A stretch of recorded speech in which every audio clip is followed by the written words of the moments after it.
Okay.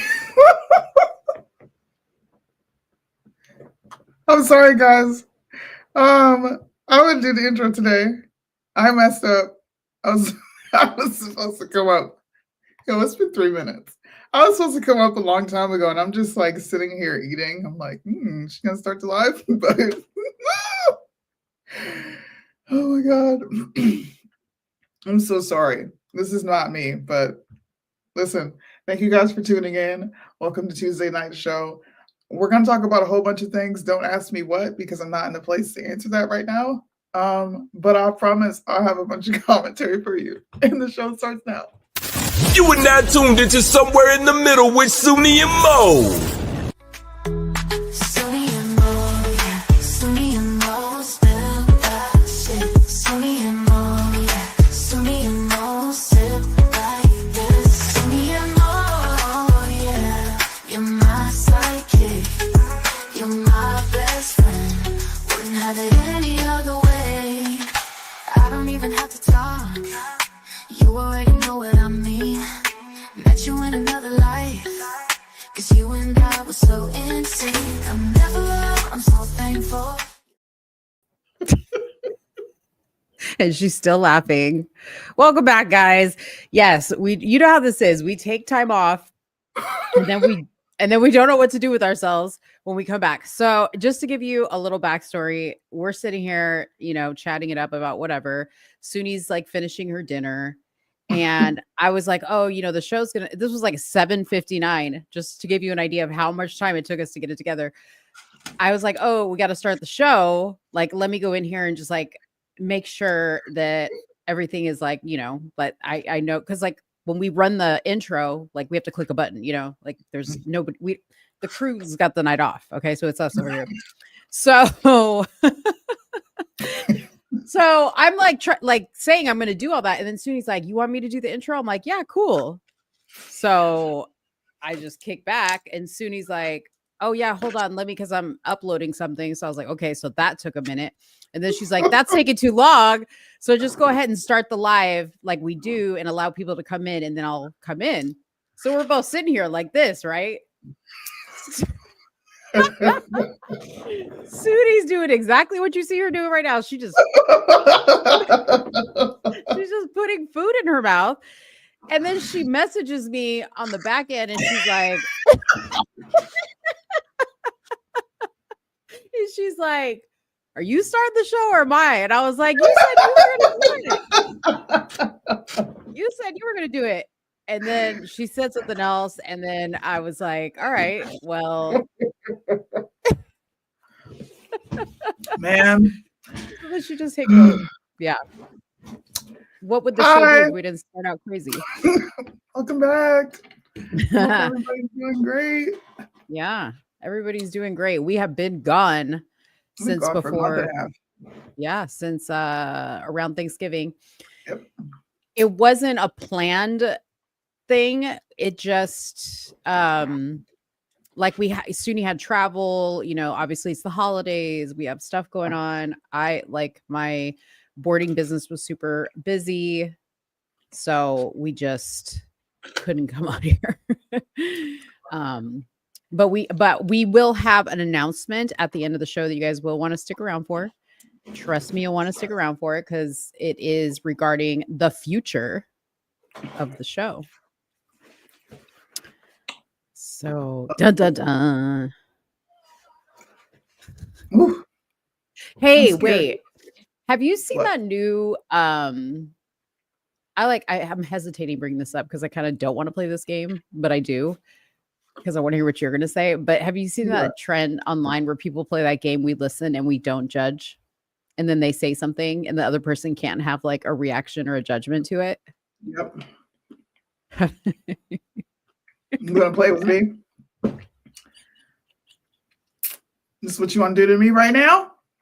Go ahead. No, you start first. I don't have nothing. Yes, you do. No, it has.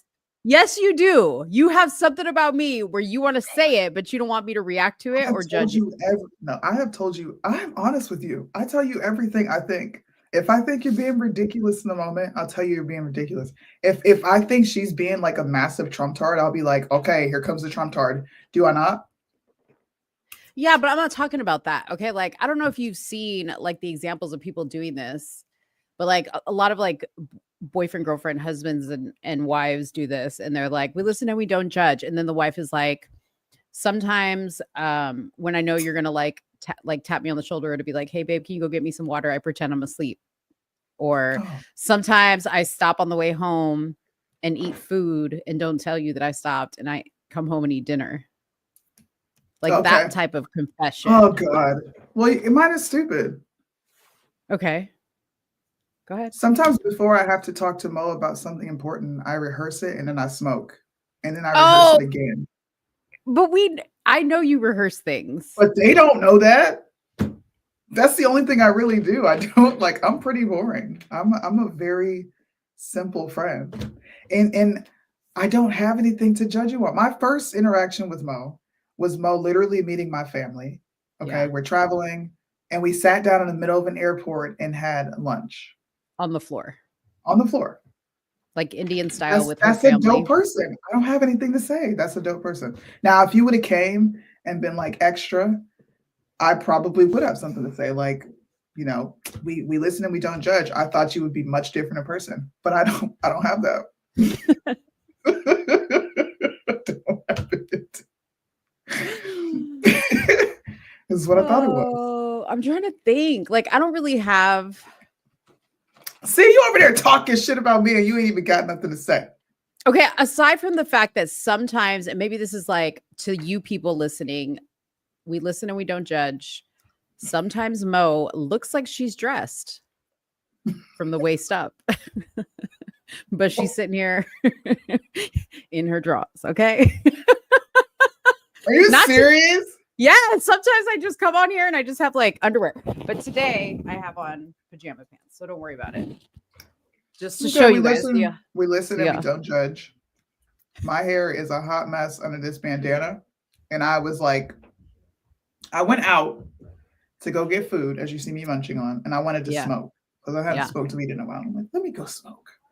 And then I totally forgot about the show. I was just like, bopping around the house. And I was like, oh, my daughter's talking to me. I'm like, oh, it's 8:30. I am in my same clothes that I woke up in. Okay. Nothing has changed about Soonie today. How you see me right now is how I got up out the bed.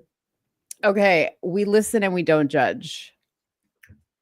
One time I was at Six Flags and I had on a wig.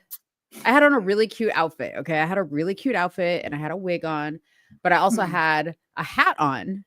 And like, because I was wearing a hat with my wig that day, you know, like I didn't glue it down. I didn't do nothing. Like, cause I was like, I just need to like wear it like easy breezy. So when I get home, I can just snatch this wig off and be good. So we get in line for this roller coaster. And when we get to the front, the guy's like, you got to take your hat off for this ride. And I was like, but think about it. A wig that ain't glued down on a roller coaster. Mo was about to end up on a viral Did you do video this the whole time? No, even worse. And this is where the we listen and we don't judge comes into play. Okay. Can I laugh at least? Yeah, I don't know if you're gonna laugh. I feel like you're gonna judge. I feel like it's gonna be really. I feel like it's really gonna be a judgment moment, and you guys out there better not judge me. So stay quiet. Okay. So I kind of sort of told a lie and I said that I had cancer. I said that I had cancer and that's why I was wearing a wig, but that I couldn't glue down my wig because it was irritating to my head. What? Yeah. So that person sent you on your way thinking you had cancer. Yeah. They probably think you're dead right now. Well, he didn't know. He didn't want to shame me. Like, you see what I'm saying? Because he realized that, like, if I took off my hat, my wig would fall off, and then I'd be a shamed cancer patient. Okay, if your relatives, my mother had cancer, my father had cancer. I'm not trying to make fun of cancer. It's just like in the moment, I was trying to save my wig from blowing off on this ride. And that's what I came up with in the spur of the moment. We listen and we don't judge. We listen and we don't judge. What else? I feel like a weight is lifted off my shoulders for telling that. What? Yeah. Have you been holding on to that for years? Pretty much, because there's like a lot of shame around that. Like, I don't feel proud of it. It's not my proudest moment. Why is our chat not going? I don't know. It's 17 people in here. Start fucking chatting. Start hitting the like button and chat. Let us know where you're watching from and who's watching, because we don't even know who's watching. Don't judge. I'm trying to think of something else. Oh, now I see chats. I had to refresh it. Damn. Okay. We listen and we don't judge. I don't see any chats. What's the last chat you see? Click on banner and then go back to comments.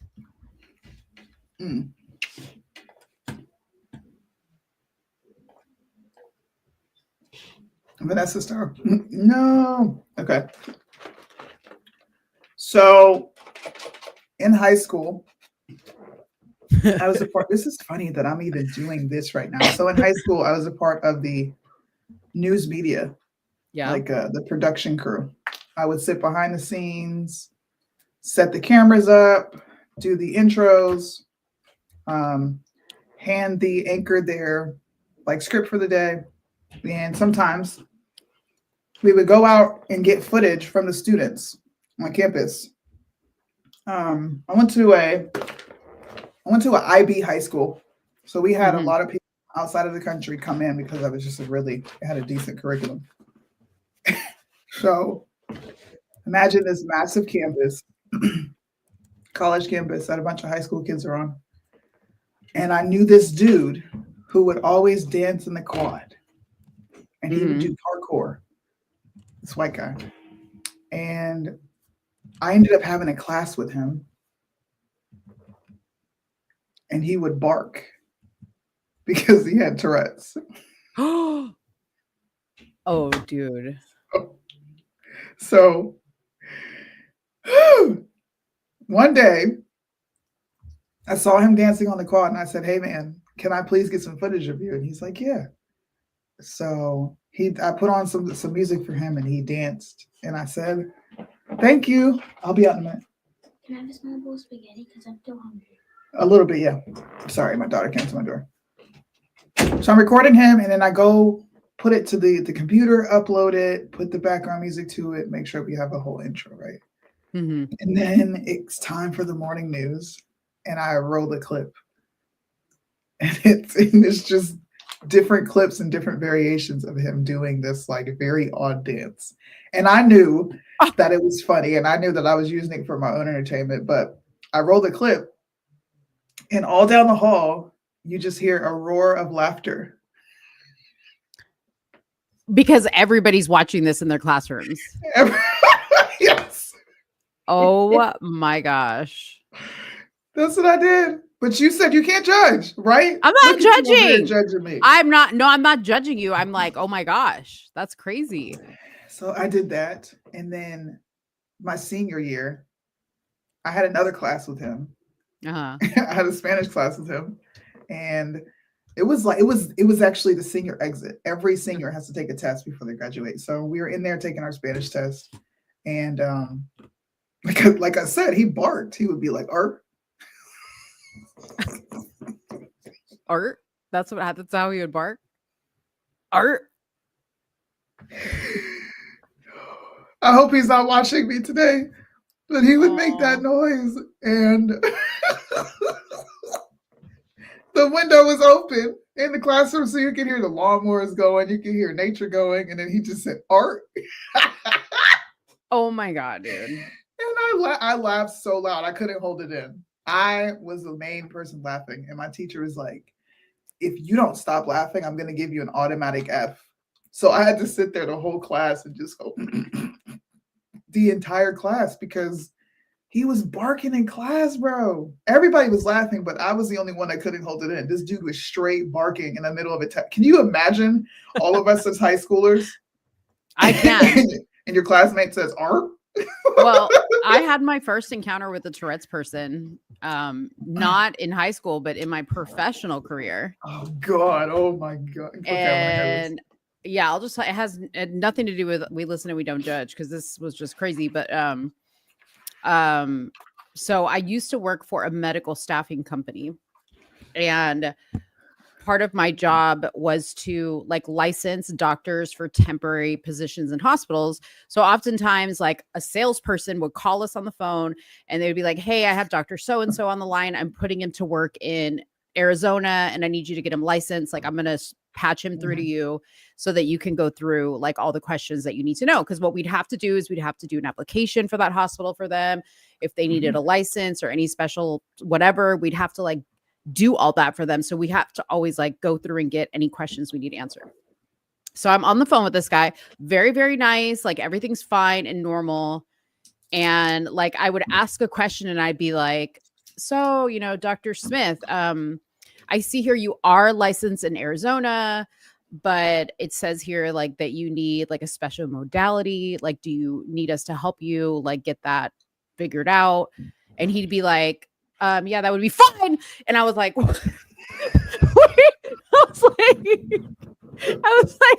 I was like, okay. And then I'd be like, "Okay, so let me just go through like the first few pages of this application because like there's some personal information. So why don't you go ahead and give me your address?" And he was like, "It's it's like 223 Winchester Lane." And I was like, "What the fuck? Like, why is this guy like yelling?" And he like, there would be like these words that he would just like scream out at me, right? So I was like, "Sir," I was like, "why are you screaming at me? Like, I don't understand. Like, you don't need to get upset. Like, I'm going to help you through this process." And then he told me he had Tourette's. And I was like, You "Oh." felt And bad, didn't you?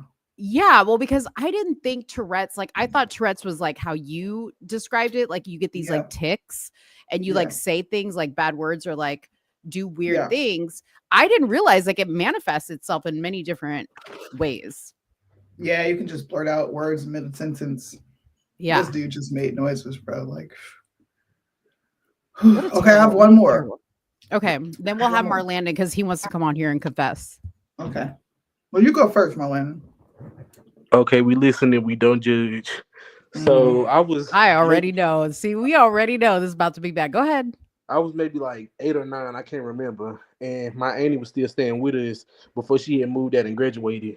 And she was like 15, 16. So she was going to take a shower, right? And she said she got to wash her hair. And I said, okay. She said, bring me the shampoo. She had like 2 bottles. She took one in there and was using it. So I thought, baby, I should go in there, stand on top of the shower, and post something on her hair while she doing it, right? Tell me why, after so long, she looked up, and next thing you know, the shower curtain and me fell in the tub, and she fell. I ran around so fast. You saw a whole lot of ass and titties too, didn't you? You I was didn't want to embarrassed. see all that. Oh my God, I gotta go. Wait, how old were you? I was 9. Oh my Lord. And she was 16. Oh my Dang. God. You're All I heard- bad. All I heard was, I'm gonna beat your ass when I get out this tub. That's actually kind of funny though. That is funny. And I got another one too. Okay.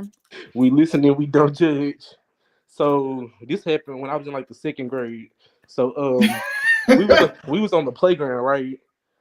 And I asked our teacher, can I go to the restroom? And it was in the gym area. And our PE teacher always left the candy bars and stuff on the bench because she'll sell them come PE time for us, or towards us. And I decided to take a Rice Krispie treat. I didn't know somebody else was coming in the gym as well. It was a student, a classmate of mine, and he saw me open it and eat it, and he told me, "Give me one too." And I said, "I can't do that shit." Next thing you know, the PE teacher came in. I had to hide the Rice Krispie treat inside of a water fountain because it What? was one of them long ones, them tower ones, and play like I didn't know what was going on. I didn't get caught on them, but I damn near did. Because of him, he kept asking, "Give me one, give me one." I said, "I can't get you one, and I'm stealing two." Oh He my was bad as god. hell. Yeah, I was terrible. I got some more too if y'all want to hear. So here another one. We listen and we don't judge. I was maybe like 6 or 7. My auntie had put out. It was cold. It was in about February. My auntie had put out her clothes that she was gonna wear when she got out the shower, and she had her shorts, her underwear, and a shirt. Tell me why I decided to take her underwear and throw them in the fireplace because I want to see flames. Oh, you told us this. You're bad, bro. Because you wanted to see flames. Yeah, I want to see the fire. I got my ass Oh. towed up that day. Dude, you were bad. You were a bad little kid. I wanted to see fire. I can't imagine my kid telling me that. I just wanted to see fire. But Yeah. you know what? Like that's the kind. See, this is the kind of stuff kids did back in the day to entertain themselves. You know, Mark, we when did did some this? cool- When is back in the day? You grew up in the 2000s. Never mind. Shut Yeah, up, Sootie. I'm only 21. Oh, never mind. Come on, Well, back back in the my day. day, we did some stuff to stay entertained. And then, Listen. and then, let's not even talk about the fact that I used to climb up trees to scare my grandmother. We're bad, bro. Did you get beat like all the time? Yes, All the time. Dang. That's because why he was so bad. the stuff I did and said. Yeah. I could And imagine how you talk because the way you talk now, I could only imagine how you talked when you were a kid. And then I lived with my grandparents. I didn't live with none of my parents, and they were strict and old school. Oh man, you have one of those grandparents. Yes. Okay, You definitely Soonie, got your butt whooped. Soonie, tell yours. Mine? Yeah. Okay. So this just happened to me. God forgive me.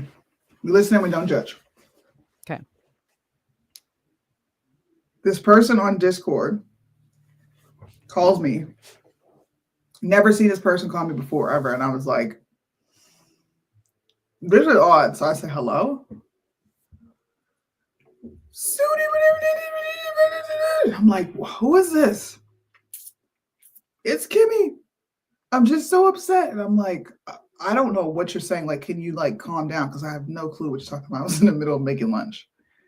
And she said, I'm just so tired of people saying they're my friend on Discord. And then she just like lets out this loud, "Ah!" right? And I was like, I put the phone down and I said, "Ah!" like so hard. What? I Wait. laughed so hard. Hold on. I'm confused. How did somebody you didn't know call you? So when you're in Discord, people can friend you. You can send Uh-huh. your friend request. And then that gives, it's like Instagram, just on Discord. You know how people can call you on there? Oh, yeah. So she calls me and she's just like losing it. So when she does the first scream, I put the phone down. I'm like cracking up, bro. Then I pick the phone back up.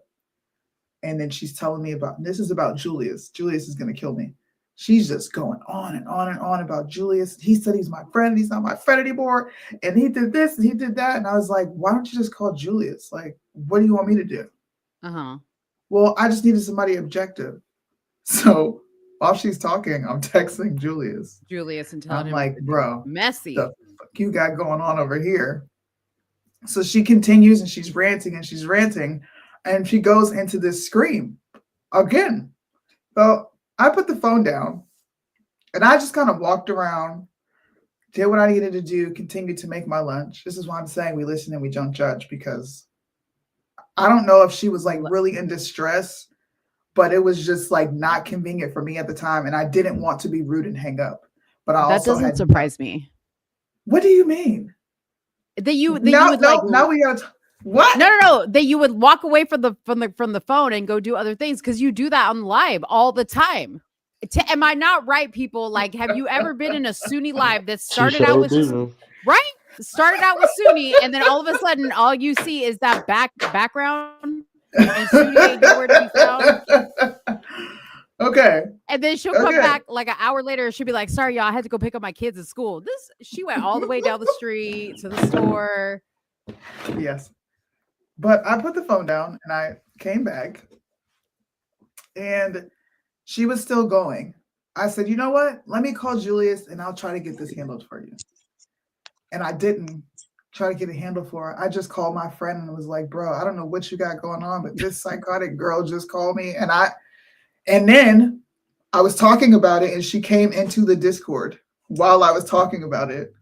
And I felt even worse. But I felt bad because that was a very traumatic incident I went through. You ever had a total stranger call you and scream at the top of their lungs? No, I thought this girl was legitimately dying. I thought something was wrong with her.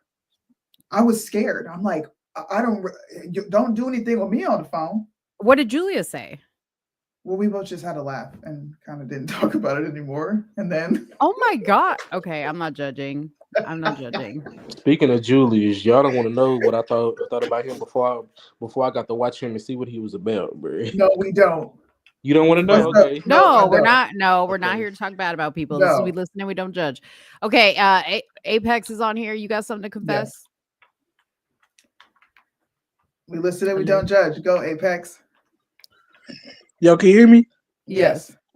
Yo, bro, hey, I just wanted to add on, like, yo, I was there when that happened, yo. She went into the Discord and started screaming, like it was insane. You screamed, the girl. Yeah, she screamed like that, just like that. Oh my God. Soonie. It was insane. And then she started crying. I was like, oh my God, no. What are you crying for, bro? Y'all, Soonie gonna make content out of you if you call her. Just know this. First of all, I didn't make telling content you. out of her. You see, Mo's breaking the rules. She's supposed to listen and not judge. Breaking the rules. Listen, I don't know this woman from Adam. I'm cordial. I have no problem with her. But that was a very traumatic time for me. And I was talking to people about it in the VC. And it's not like I hid it from her when she came in. I said, I am talking about you. I thought the way you called me was absolutely absurd. And what you called me for was even more ridiculous because you didn't call me because you were actually in distress. You called me over some Discord drama. So I felt I was justified in everything I did. Mm-hmm. We listen and we don't judge. So y'all don't know this, but I have, access to it's a public software, but it's very because I have a business, it's very extensive, the amount of information I can get. Okay, so we listen, we don't judge. Back in my day when I was on Instagram all the time with fools like Mitch and Pastor, what's his name, Brian, all these shady people that were out here on Instagram, just know I ran background checks on each one of y'all, know all your dirty damn business. We listen and we don't judge. Soonie, don't act surprised. I told you some of the stuff I found, girl. The silence is too loud. Oh, Yeah. I'm kidding. I already knew this. So that's why you never hear Mo be like, I feel bad for Pastor Brian. I kind of like Mitch. He's going through a hard time because he's getting a divorce. Oh my God. But That just is know, insane. yeah, but just know that was in the midst of them all putting my kids, my family, Yeah, like on social true. media. So I was getting ammo, honey. Okay. They love to dox people. I see. Right. You ain't fitting to mess with me and I'm not going to have something on you. So yeah, I never brought any of that stuff out and I never would. Okay. And anybody can get this information if you pay the tier that I pay to know. But I know if you got tax liens, I know it all. Oh man. Well, that was fun. Yeah. I'm gonna do that again. It was fun. I'm gonna say some wild shit though as a prank and see if people judge me. Yeah, I was gonna keep it going. You guys, you're on here to confess. Yeah, you want to confess Marlon- your sins. You better go Marlon take is that on to the here. Lord. Yeah. Well, Hey, while I have two guys on here, okay, what is the Mhm. most annoying thing a girl can do that just makes you lose interest? Burping in front of me, farting in front of me. Shoot. Hey, go do that in another room, cause you know what I'm saying. Ew. Oh, I don't know. Acting Um, ratchet. I don't want that around me. Don't You know nobody want what? that wretchedness. Oh, you don't want ratchet, okay? No, and please, when you take pictures, do not stick your tongue out. Don't nobody want to see that. Wait, like what? When girls are like, Just stick their tongues out in general. Don't nobody want to see that. why do girls do that? Because they want these men to see what that mouth do. Mm. Same with them dressing. They basically dressing in lingerie now. That's not for the bedroom no more. Well, what do you Sounds like mean? some What do very you mean it's modest not for the men. bedroom? But shouldn't it be in the bedroom? No, it is, but it's not. They Oh. have made it publicly now. Oh, I gotcha. Yeah, they're showing everybody their goods. I got you. Yeah. They're Wait, being whores. what? So they're being whores. Do you guys have? I know you're not married, Marlena, but do you have a girlfriend? What about you, Apex? no, I You guys don't. aren't. Sadly, Yeah, we single around this thing. How long have you been single? How old am I? 21? Yeah, Since I was like 16. since you were 16. And what about you, Apex? 22 years. Wait, you're 22, or you've been single 22 years? Both. Wait, so you've never? Wait a minute. You're 22 years old and you've never had a girlfriend? Yep. That's fascinating. No, it's not, bro. I hate it out here, bro. It's lonely. Oh my Bryson would love gosh. him. Okay, wait a minute. Hold on just a second. I'm fascinated. Okay, so you've never had a girlfriend or a girl interest or anything. I mean, I've been interested, but other than that, no. Really? Never. Yep. Have you ever told a girl I'm interested? Yep. They all said nah. Why? Are you ugly? I don't know. I guess so. I don't know, bro. I guess so, bro. I mean, judging by your voice, you don't sound like you're ugly, but I don't mean to say that mean, but like, you know what I mean? Like, there's just some people that just are not like fortunate looking. You gotta think too, Mo. When it come to men, it come with a lot trying to get with somebody. Yeah, It comes with a believe lot. that. I believe that. Yeah. I believe it. Wow, that's crazy. Like, I actually think it's crazy in a good way, and I totally understand. Like, my daughter, she just recently became single. She's 23. And she did, I think, like a week on a dating app, and she was like, I can't do it. She said it's bad. It's bad out there. these So I dating can only apps are imagine. fake, man. You know it's hard out here for a pimp. Yeah. And they're All right. expensive. They're like $50. Yeah. Well, she did like the free thing just to try it out, but like she was like, Mom, it's so bad. Crazy. Yeah, it's So- terrible. Did you see my comment, Soonie, about the pics? The what? The Oh, yeah, pics. yeah. We'll get into that later in the show, yeah. Yeah, that's honestly how I feel though. Yeah, About we'll have to see. oh, okay. We will have to see. Well, let's move on to the topics, guys. Thanks for coming on and confessing so Yes, we can ma'am. judge you. You already right. know. I'm I'm gonna take my happy that chances. y'all back, man. It's been All a right. long time. Well, stay tuned. All right. We're gonna drop some news on you. All right. Well, Where do we start? We have a lot. What were you guys talking about? The picks? He's talking about the picks. yeah, Pete Hegseth had his confirmation hearing today. Mhm. Can't say that I was impressed, because I was not impressed. I thought the questions were lackluster. I thought they spent more time fighting political narratives. They did address wokeness within the military. They did address the LGBTQ in the military, but for the most part, the questions just did not seem to like You know, they didn't hit on anything. And there was just a few things that he said that absolutely rubbed me the wrong way. Towards the end of his confirmation hearing, I have a recording of this, but I didn't crop it or anything, so forgive me. Okay. But closer to the end of his confirmation, he lays out the hierarchy of what's a priority to him. And his priority was just, in my opinion, in the trash, because he named, here, I'm just going to play it for you guys. It just really bothered me to know that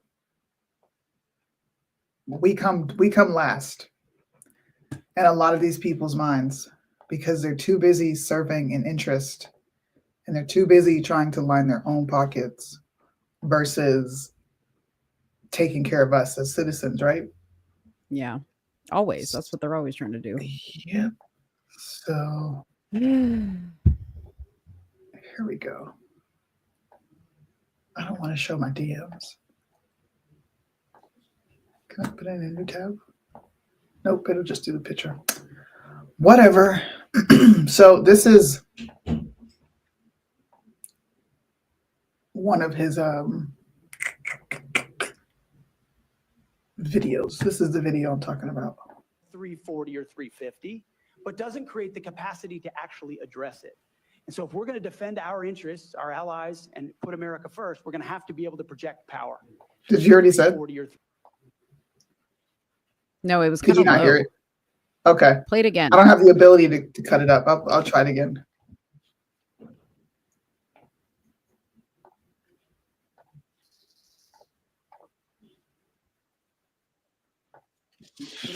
First, we're going to have to be able to project power. 340 or 350, but doesn't create the capacity to actually address it. And so if we're going to defend our interests, our allies, and put America first, we're going to have to be able to project power. Did you already say? 340 or 350. Yeah. But doesn't create So the capacity first thing that actually comes to my mind, right, is what do you mean when you say we're going to defend our interests, our allies, and then we're going to put America first? Like, what does that mean? And I'm only bringing this up because within the confirmation hearing, someone in the background, the heckler, says he's a Zionist, he's a Christian Zionist. And he responds to that because a representative brings it up. And this is what made it even worse for me upon watching this. I actually cut it off after I heard what I just played you. I didn't watch it anymore. I cut it off. So here's how he responded to the Christian Zionists. First one accused you of being a Christian Zionist. I'm not really sure why that is a bad thing. I'm a Christian. I'm a Zionist. Zionism is that the Jewish people deserve a homeland in the ancient Holy Land where they've lived since the dawn of history. Do you consider yourself a Christian Zionist? Senator, I'm a Christian, and I robustly support the state of Israel and its existential defense, and the way America comes alongside them is a great ally. Thank you. Because another protester, and I think this one was a member of Code Pink, which, by the way, is a Chinese Communist front group these days, said that you support Israel's war in Gaza. I support Israel's existential war in Gaza. I assume, like me and President Trump, you support that war as well, don't you? Senator, I do. I support Israel destroying and killing every last member of Hamas. What? Now. Okay. Now. Okay. Wait. First, let me just say this: was it just me, or was that like a very creepy interaction? It was a creepy interaction because they were making a statement. They were making a statement. I'm proud to be a Zionist. What do you mean you're proud to be a Zionist? Like, what does that mean? Yeah, I'm proud of this. Aren't you proud of it? And then they go on to talk about how I want to get rid of every single Hamas leader. Does that even sound realistic to you? And this is going to be the head of defense. Okay. Yeah. Secretary of the Department of Defense. Now, like I said earlier, he absolutely said things that I agree with. He said things that I said, okay, that's good. But he also said a whole lot of other stuff. Like the American interest comes first. Mhm. In order to serve the American interests, our allies, and the American people, this has to happen. Why are we dead last? Why do allies Right. come before the citizens? Why do your Oh, interests come before the citizens? that's how it's been always. If you look back at Crazy. history, it's how it's always been. They're just keeping it consistent, right? that That's crazy. I didn't is see crazy, that right? part. That is like no, when I say that was a very creepy interaction, that was a very creepy interaction because it almost seemed like the guy that was like asking him those questions was like, right? Right? You Yep, believe this, right? And the guy was like, absolutely, I believe. Like it was just absolutely. like I don't know about you, but I got the whole salute to you know who. I'm like, Like, yeah, kiss the did you ring. not get that? He Yeah, kiss the ring. No, absolutely. I can't do Oh, I know the what you mean. I know what you I mean. can't do that, but that's Are you exactly what talking I about the mustache man? this must like the hand signal that those who followed the mustache man threw up in the air and they said what they said, their allegiance to him. Okay. That's literally what that sounded like to me. Oh, I got something better for you. Okay. This is something that I played a long time ago when they first mentioned his name, and everybody was like, why can't we just wait and see what happens? Why are you being negative? I don't want to say anything bad about his picks right now. Okay, listen to this. Anyone that wants to take the stage and talk about dual loyalty is dead wrong.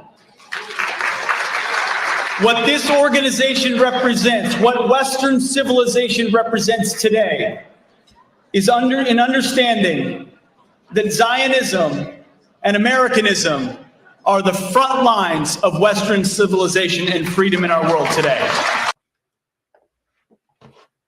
Yeah, I know. You know, I know.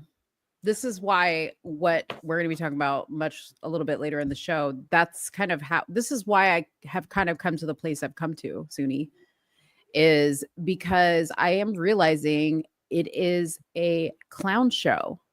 And I'm thinking to myself, like, how much time I have spent talking about these people, researching stuff, only for it to just be completely opposite of what I know. So it's like now it's come to the point where it's like, okay, well, I can't spend my time researching on social media. I literally have to go back and read books that were written a very long time ago to Yeah. understand what this is all about. Yeah, And yeah, it's a lot and it's exhausting. it is. That's why if you guys How's wonder it feel why to be me? I know. If you guys wonder why I haven't posted that much on Yeah. my socials, this is why.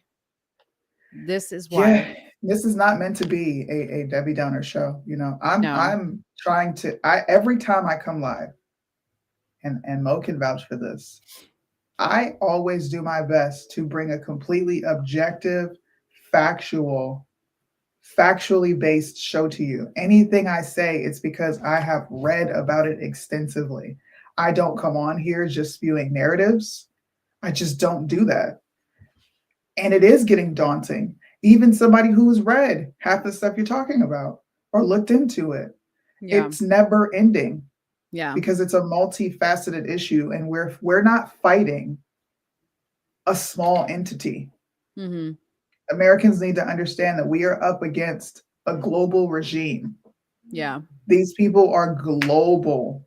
So Yeah. we are serving that interest. And I think a lot of people are starting to come to terms with this is not what I thought it was, especially the military. Yeah. Yeah. It's just you guys just I hate to say, okay, I love that President Trump is president. Do I think that he is a perfect person? Do I think that he's going to make all the right moves? Absolutely not. And I think I've stated that fairly from the beginning. Did we need him over what we had? Absolutely. Was there any other option? No, there wasn't. Okay. That being said, I hope that when you guys like look back at this show and everything that Suni and I have said either together or individually, you don't look at it and go, well, they really switched positions quite a lot. Like, you know, I could have sworn Soonie said this and now she's saying this. I hope that that's not what you guys remember, because I think my biggest frustration is, and I know Soonie hit this a long time ago, is people that I really, really respect. Okay, respected as influencers, but I Mhm. respect them as people because I view those two things differently. Okay, who you are Mhm. as an influencer and who you are as a person rarely line up, because there's a part of you that you're always going to keep Right. away from the spot from the public. But there are people that I really, really, really, really respect that I'm like, you're flat out lying to people right now, like telling them this, that, and the other, when I can go back and look at a video that you made saying something completely different. But because it is now kind of cool, thank you to Mhm. Candace, not, not Soonie, because when Soonie was saying it, it wasn't cool. But now Right. cool to question Israel, right? Now it's kind of cool to be like, it is kind of weird that you can't say anything about Israel that's negative, that doesn't align with what they want you to say, and not get canceled. Yep. Okay. Yep. It's not cool. Now all of a sudden people are questioning, well, wait a minute, is Elon Musk really for our side? Do you Everybody, remember when Bryson wrote a song, Dear yes, Elon? You yes. know what he did? He brought that song right back up. Did And he? he brought it right back up and he said, I told y'all about Elon a long time ago. And then he Yeah. busts out into a song that I think that video went viral, but I get where you are. And I'm almost there. I don't know if you could tell. People can probably tell. I am like this close Mm-hmm. to just saying, you know what? There's no point. Well, yeah, because like I feel like at this point, it's like, are we just like entertainment for people? Like, is it just for you to fucking like laugh at this shit? Because like I don't know about you, but I started out doing this for a very serious purpose. It like made Yep. me My feel like I children. was a part of something, talking about something like, oh, like I feel like people back in history that were like fighting things and pushing against narratives. And now I just feel like we're just characters like in this. Like We're just NPCs, yeah. non-playable characters. We're non-playable characters, and I'm yeah. I'm right there with you. I mean, honestly, that's what this show should be about. It is. We can Yeah. talk to you about all of the current events you'd like. I have 6 pulled up here in front of me. But what does it really mean? If no one's going to go participate in local politics, if no one's going to go participate in school board meetings, city council meetings, and all we do is twice a week you convene and you watch me and Mo give our perspectives, and I go out and do these things. I'm very much involved in my children's education. I homeschool one of my children. I'm doing my part, but I can't do it by myself. She can't do it by herself. We have to have influencers that are willing to take a pay cut, like straight up, because Yeah. everything that has been purported in these last 4 years, and you guys have seen a dramatic change in me. You wonder why. You wonder why. Things on the right are just as messy as things on the left. And I can't stress that enough. You're voting for the lesser of two evils is what you're doing. Now, I'm not a person who puts my faith in Trump. That's just not me. There's only one person that I have my faith in. I'm not going to talk bad about the guy because he had a decent 4 years until COVID. Yeah. He's a good president. He made a lot of promises. He kept a lot of promises. And he actually came in and put a light on a lot of things that we weren't necessarily talking about, or things that were conspiratorial for people that had been speaking about this. But Trump, the swamp is the uniparty. It's not going anywhere. Yeah. It's not. Yeah. It's exhausting. And let's talk about this for a second. And this might be a little slight change in topic, Yeah. but like this is an example of what I'm talking about. So the California wildfires came about, right? So I was like in my silence, just sitting back, and I was getting hit left and right with people like, here, can you repost this? Can you repost this fundraiser? Can you pray for # pray for whatever? And I said, okay, here's the thing about it. I have family, friends, people that I love in California, and I would hate for this to be happening to them. Okay. Some of my friends were in LA. And it sickens me that they could lose everything, right? Be out on the street. Sickens me. Okay.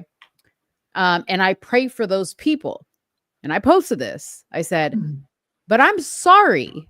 We are not going to pretend like the big problem here is the people that run that state.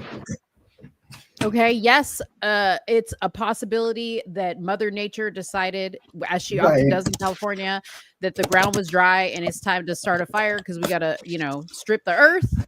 And it got out of hand. But then as we started to see these fires skip complete neighborhoods and look really sporadic as to how they were, showing up, I said, this is clearly not Mother Nature or global warming. This is probably intentional.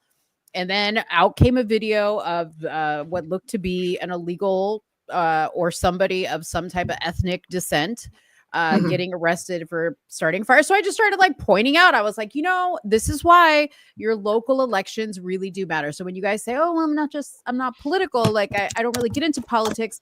This is what comes of that. When you say, oh, the Dems steal elections, so I didn't go out to vote because they're going to steal it anyways. Even though there were some complete, cities that got flipped or precincts that got flipped completely from Democrat to Republican. But yeah, let's go with election integrity and stolen election, blah, blah, blah. Yeah. So I put this, right?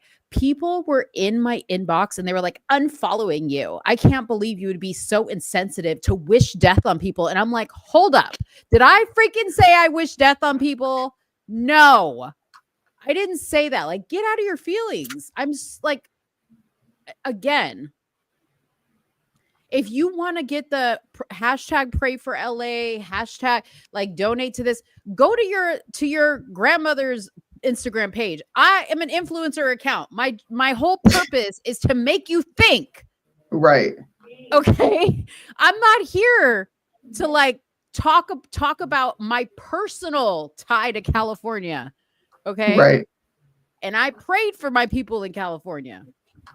And I would donate to them personally to help them out. But I'm sorry, I am not going to sit here and say prayers for people who voted for the bullshit that happened and is still happening over there. Listen. Oh, man. Hello, Soonie, Freedom, and Cash sent me. What up, Mr. Wild Wolf? Shout out to Cash and Freedom. I'm going to get back into it. We'll get into more of why we're both just in this space. Mo is she's more far off than I am. But hashtag I'm unfollow Mo. There. Yes. The fact that people get upset with you because you're not willing to, fake virtue signal and pretend like you care is absurd. Oh, Mrs. Yeah. I'm sorry. It's wild. It's just virtue signaling. It is. Honestly. And nothing we say or do is going to fix those people's problems. And I didn't go live. Remember I told you I was going to go live and say what I thought about the whole California fire. Yeah. Someone asked me, I didn't go live and rant about it, but someone asked me, hey, Soonie, what do you think about these fires? And I said, I think it's God's judgment on California. That's what I think. Right? I don't know if you guys saw this radar of California, the fire starting on the radar. Has anybody seen this? Right here, no, I didn't see this. So these are the fires that are starting, that started in California. And you can see one of them starts over here. And then there's two over here that start. Mm-hmm. When you say Mother Nature, to me, that is the Lord's judgment. Mm-hmm. That's what I think it is. I think California has been doing disgusting, perverted things when it comes to children and just adults themselves. That place is wicked. Hollywood is wicked. The entertainment realm is wicked. The governor is not doing anything to help the citizens. So this is something that I think naturally occurs. When there's moral decay, stuff starts to fall apart, things start to not get taken care of. The priority is being woke, DEI, and now we have a bunch of people's homes on fire. And I'm like you, I'm indifferent. Yeah. You wanted to stay here. It sucks that your home burned down. It's really unfortunate, but I have nothing to say on this fire. That's what I told them. Yeah. I have nothing to say on this fire. It's unfortunate. And you know what? You know what really set people, no pun intended, ablaze in my fucking inbox was when I said hashtag Sodom and Gomorrah. Okay. And I said, go research it. Because for real though, because you know why? People were like, somebody who's a godly woman would never wish death and destruction on people. And I'm like, where are you getting that I'm wishing? Number one. And number two, did you not forget that our God was a vengeful one? Because let me tell you about Sodom and Gomorrah, where somebody, you know the people and the names, but they said, you gonna blow up the whole city with everybody in it, even the good Lot ones? and his wife. And he gave him a chance. He said, you can leave, go ahead, but don't look back. Yeah. What'd the wife do? She looked back. That would have been me, girl. I would have been like, wait, don't look back. Hold up. I would have looked back. I'm just saying though, like, why do people think that this could not be something from God? Because doesn't God even use people to set things like fires, maybe to say, okay, we gonna learn a lesson here. I tried to warn you people, and then you had a whole election and y'all still voted for this mess. And that was the other thing that I said. I said, look at Maui. They done burned the whole damn island down. Everybody told them what was what. Okay. Mm-hmm. And then they went to their election and voted Democrat. Yep. Democrat. Okay. One more point and then I'm done with this. You can, okay. And this is to open your eyes to people, okay? And the inconsistency. I saw some influencers saying, it's terrible what's going on in Los Angeles. This is not about politics. This is human life, okay? People are suffering. When those same people, crime in the streets, grocery store prices are high, gasoline is high, people getting evicted, they can't afford to pay their bills. Guess what they were saying? Hashtag, oh, well, you voted for it. But those same, right? But aren't innocent people suffering who didn't vote for it in those same cities? Why does the same thing not apply? Yep. I'm telling you, it's because hashtagging Pray for Los Angeles, reposting GoFundMe's is making people money. Yep. You getting cut off something to be able to post this much, because you would have seen one link from me and I would have been like, y'all saw the link, I saved it in my highlights, you ain't seen it again. Yep. That's facts. Yeah. Somebody got to say it. Nobody else wants to be honest and say it. I'll say it. I was going to say it. I'm actually shocked to hear how,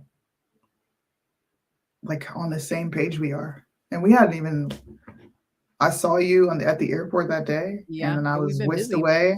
Hadn't talked to you in a while. I think yesterday was like the first time we really spoke on the phone.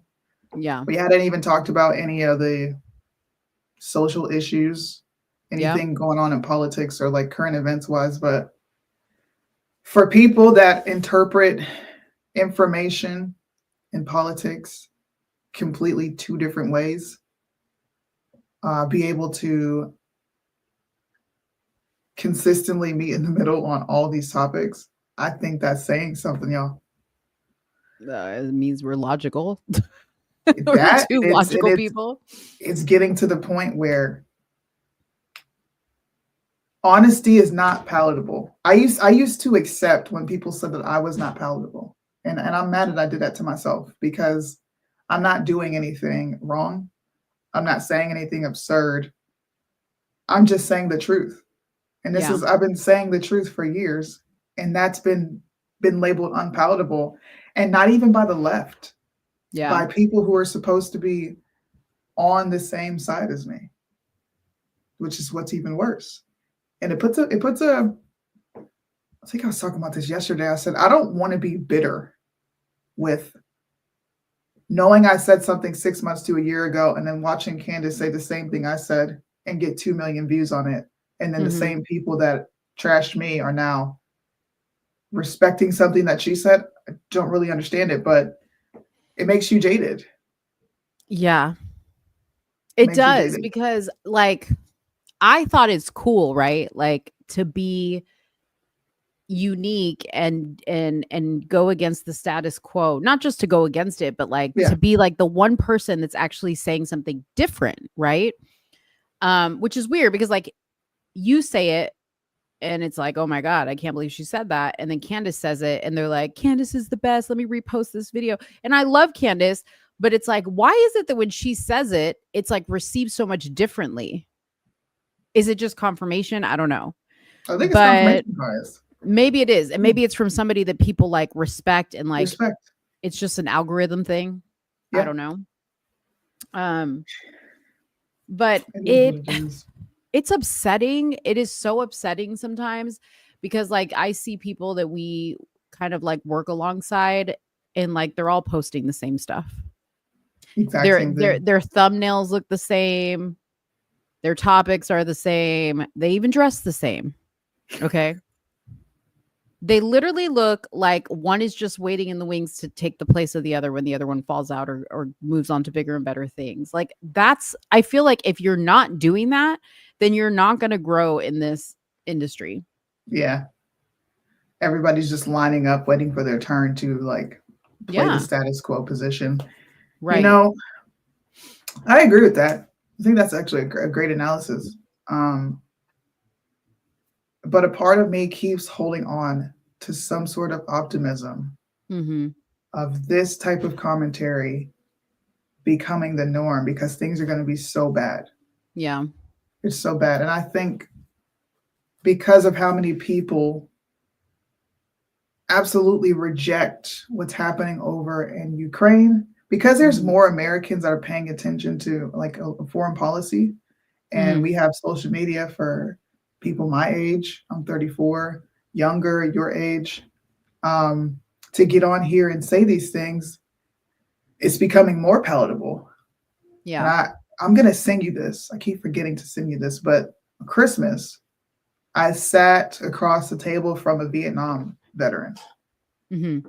And this is my grandfather via my husband. So this is my step grandfather-in-law, right? He probably hadn't seen me since we were teenagers. It's been a long time. And when I seen him, I was like, man, he got older. He didn't even look the same. And he just gave me the biggest hug ever. And he was like, thank you for what you do. And then we sat down and we had dinner. And he told us the most heart-wrenching story about being a veteran in this country. How he fought wars and killed people for no reason. Yeah. He talked to me about how they tracked who were the winners, and it was based on who caused the most death. They never went there and conquered land. They never went there and expanded. They never went there and established democracy. They sent soldiers there to watch people be brutalized. He told the most heart-wrenching story, I'm getting teary-eyed, about watching the prime minister, the leader in that country, get up in the helicopter, okay, and obliterate the citizens. And they had to sit there and do nothing. Yeah. I don't even know how to feel about our government, our military, because I'm looking at that. And then he started bringing up several different presidents, and he started teaching me. I actually learned about him. I mean, through him, he said, look, anytime there's something going on overseas, you need to look and see what happened here at home. So the first thing after the T attack in New Orleans, nice segue. I looked up, I went to CENTCOM, and you guys can do this. CENTCOM. This is where you can read counterintelligence moves that they've already done. They make it public for us to view. We had struck an ISIS leader, unalived him, and continued to bomb. Not even a week later, there's a T attack in New Orleans that nobody is taking serious. Now we're starting to hear of sleeper cells. They just found a sleeper cell with C4, weapons, bullets, and a whole bunch of other things just waiting. Mm-hmm. And I'm sitting back like what do I go live and talk about now? Because I don't feel comfortable going live talking about these like corny, oh, Trump's not racist. Like, I don't want to talk about that anymore. Right. Yeah. What do I go live and talk about now? Exactly. Well, I don't know because honestly, like the numbness to it all kind of started with like when Trump got shot. That's when I really started to like notice it. Was like that was so at first, like I was like when it first went down, I was like super emotional. I was like, oh my God, this is going to be a turning point for our country. Like, yes, they just tried to execute an ex-president in front of people. Like, this is it. Mm-hmm. And then it became merch and hats. And Trump started to like post memes about it. And then there was all these, and I was like, they marketed the shit out of an attempted assassination. Okay. Then you got little Mr. Cutie Cute Italian boy who tried to assassinate. Yeah. Luigi tried to assassinate or did assassinate the United Healthcare CEO. Mm-hmm. Okay. They damn near making that into a Netflix movie already. Like, it's funny that you say that because I wrote this. Everything you said, I said it in a long message. And I have written these. You want to read it? Okay, I'll read it. Yeah. So I said to those still paying attention, New Orleans just experienced a terrorist attack. Las Vegas in front of Trump Tower faced another. Because at the time, the FBI was calling it a terrorist attack. Yet life rolls on with little more than passing outrage. Even an attempted assassination of Trump barely made a dent. People have become numb. Tragedy after tragedy is met with virtue signaling, while our leaders, who we entrusted to represent us, have shown nothing but incompetence. Mm-hmm. When some dismiss criticisms of our officials with, why plan for a terrorist attack on some random street? And this is what someone told me, and this person exists on the right. Houston, we have a problem. This narrow, one-track mindset reveals how deep the erosion of accountability has gone. We've traded in real leadership for excuses, and far too many have accepted it. This letter is for those of us who still see the bigger picture. Too many around us are caught in the abyss of complacency, trapped by the everyday grind, disconnected from the deeper issue. We've become passive, living reactively instead of shaping our world. And I was talking about my generation. We are the loud, expressive ones. We are the ones who are like, yeah, you're my elder, but what you're saying is wrong. So I'm going to challenge you on that respectfully, right? So we are the generation of expression. We've inherited a voice that our predecessors didn't fully use, and our successors haven't realized they'll need.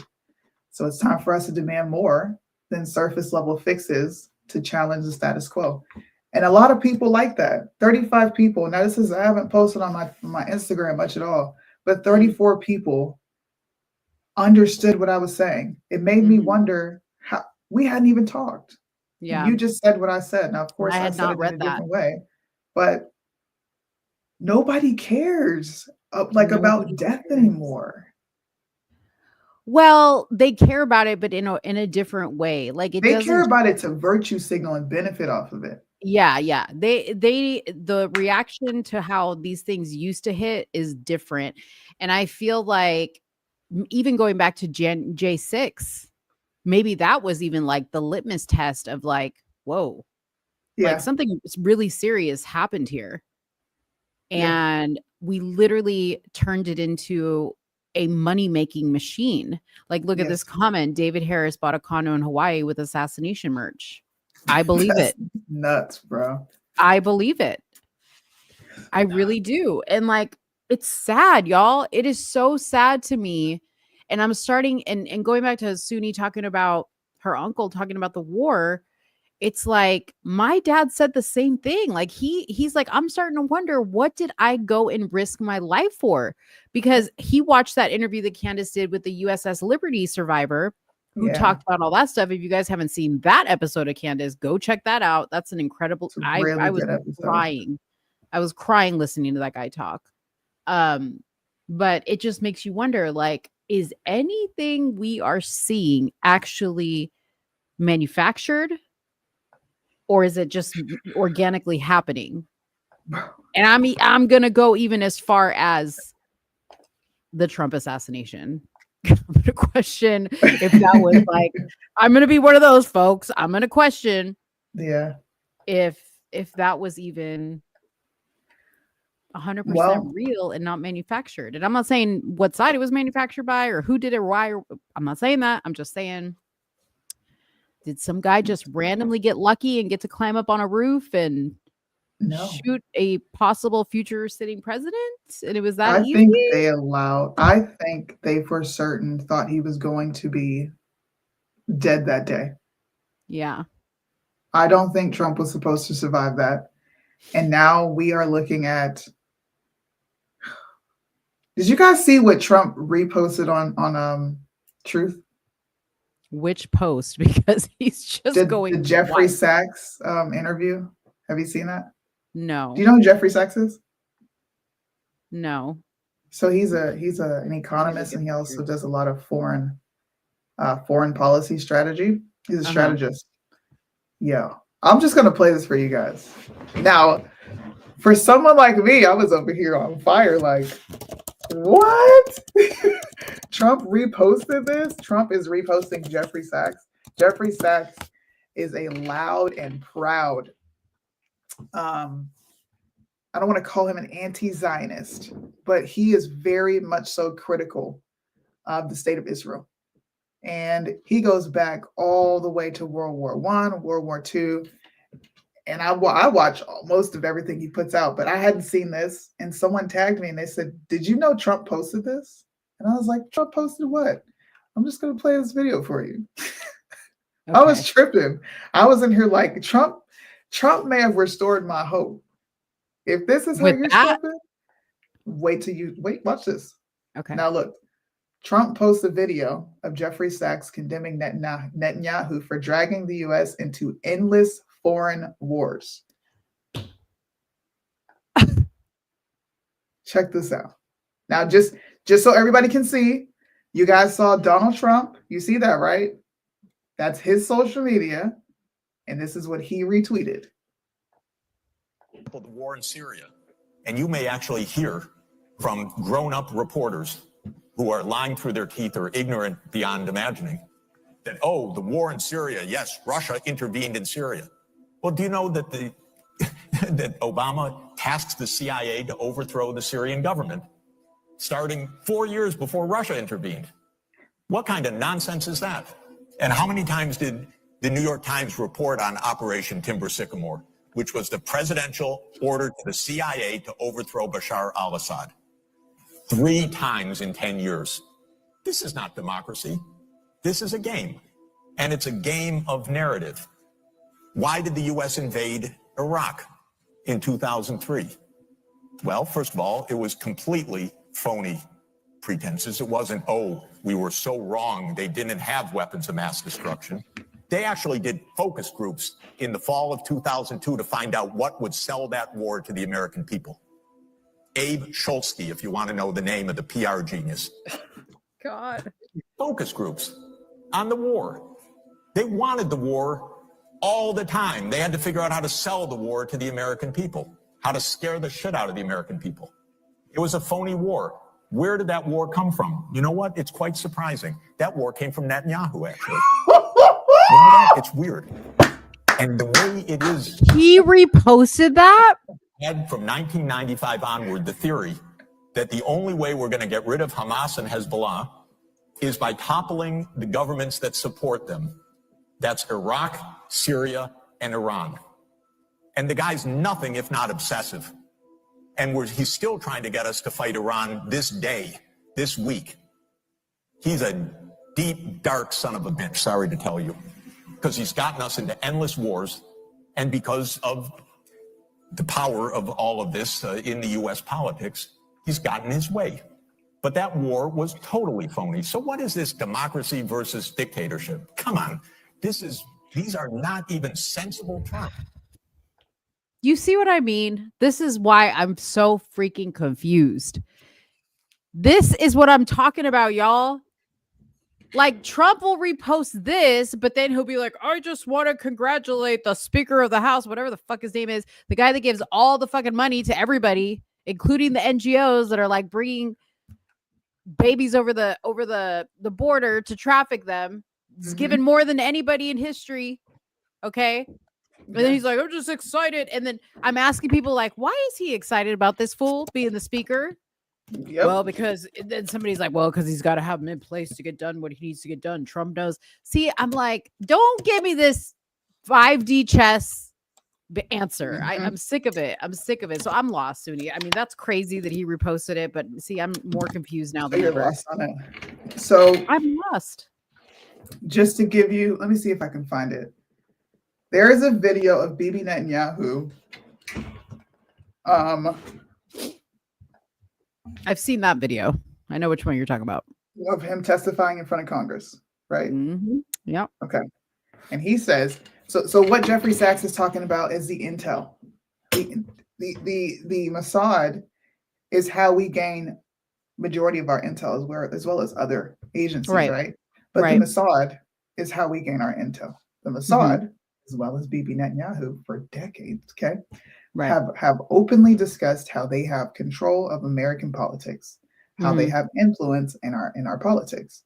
And whatever they want us to drag, they want to drag us in, they'll drag us in. He's openly said this. He's talked about screwing up the Oslo Accords and how he decided to label these Gazan areas, Palestinian areas, as military, as ways for him to take it over.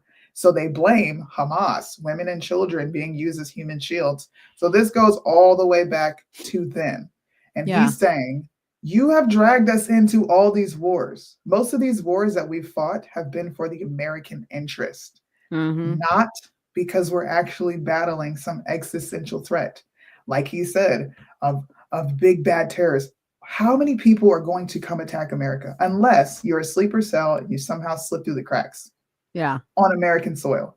The last big attack we had was 9/11, and 9/11. We all know that we believe as Americans that was an inside job, because how do you just sneak into this country and gain all this intel? And the FBI is watching you. We have the Mossad watching. We have CIA.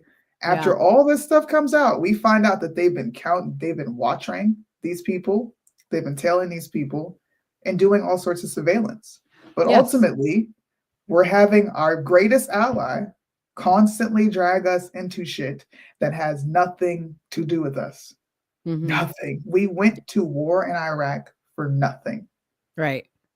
And people believed, don't worry, we're going to limit the amount of ounces you can bring on a plane and have everybody take off their shoes at security, and we're safe. And people bought that hook, line, and sinker, and to this day, they're still doing it. Same thing with the freaking masks. This is the military-industrial complex. It's a global entity that I had mentioned to you before. It's not something that we're going to fight at home. It's not. You need to get people in office that are going to be absolute savages and not give a fuck. Okay? I hope he's playing politics. He gets in there and blows it the F up. Yeah. That's what I hope he does. Yeah. When he shared that, I was like, bro, you know what this means? You know what you just did? You know who you just galvanized? All these people who already have an issue with Israel, they're watching what he's posting. Yeah. So I don't know what's going to happen. I don't know how he's going to govern. I feel like he'll be super moderate, but maybe he might take it to Bibi. Who knows? I don't know. And the thing is, he's got one term, 4 years to get it done. Get it done. And there, unfortunately, is a lot for him to get done. He's got a lot of mess to fix. Okay. I want to tell you people, okay, all you lefties that watch us that are thinking about coming in any one of our inboxes once Trump actually is in office, because by the way, some of you guys don't actually realize how it works, that just because he was elected president doesn't mean he actually is in office, and he's not in control right now. It's still Biden. Okay. That Biden is going to hand us probably one of the worst recessions in history. Okay. The markets are going to suck for a long time. And that is so those of you guys that are going to be like, oh, see this, Trump didn't fix the economy. It wasn't Trump. Okay. It wasn't, I'm not going to say it wasn't Trump. Okay. Because a lot of people that are behind Trump have a lot to do with why this is, our speaker Right. included. Okay. So Right. people who are on our side are definitely responsible for the way the economy is. It's not just the Democrats. Okay. Mhm. But he's going to have a lot of stuff to do, and it'll be interesting to see how he prioritizes things when he gets in there. Look, Netanyahu, and I saw this earlier, is no longer coming to Trump's inauguration. Decided he wasn't going to come anymore. Well, neither is Big Mike, but who cares about that? it's a to me, it's just optics. It says something optically. Mm-hmm. If I'm right about all of this, then the house of cards falls. And I think the house of cards with influencers fall because people are going to be like, you lied. Like you were saying this, you were saying this, but this is what this, and this was. Because I personally think Candace is going to grow bigger, especially with how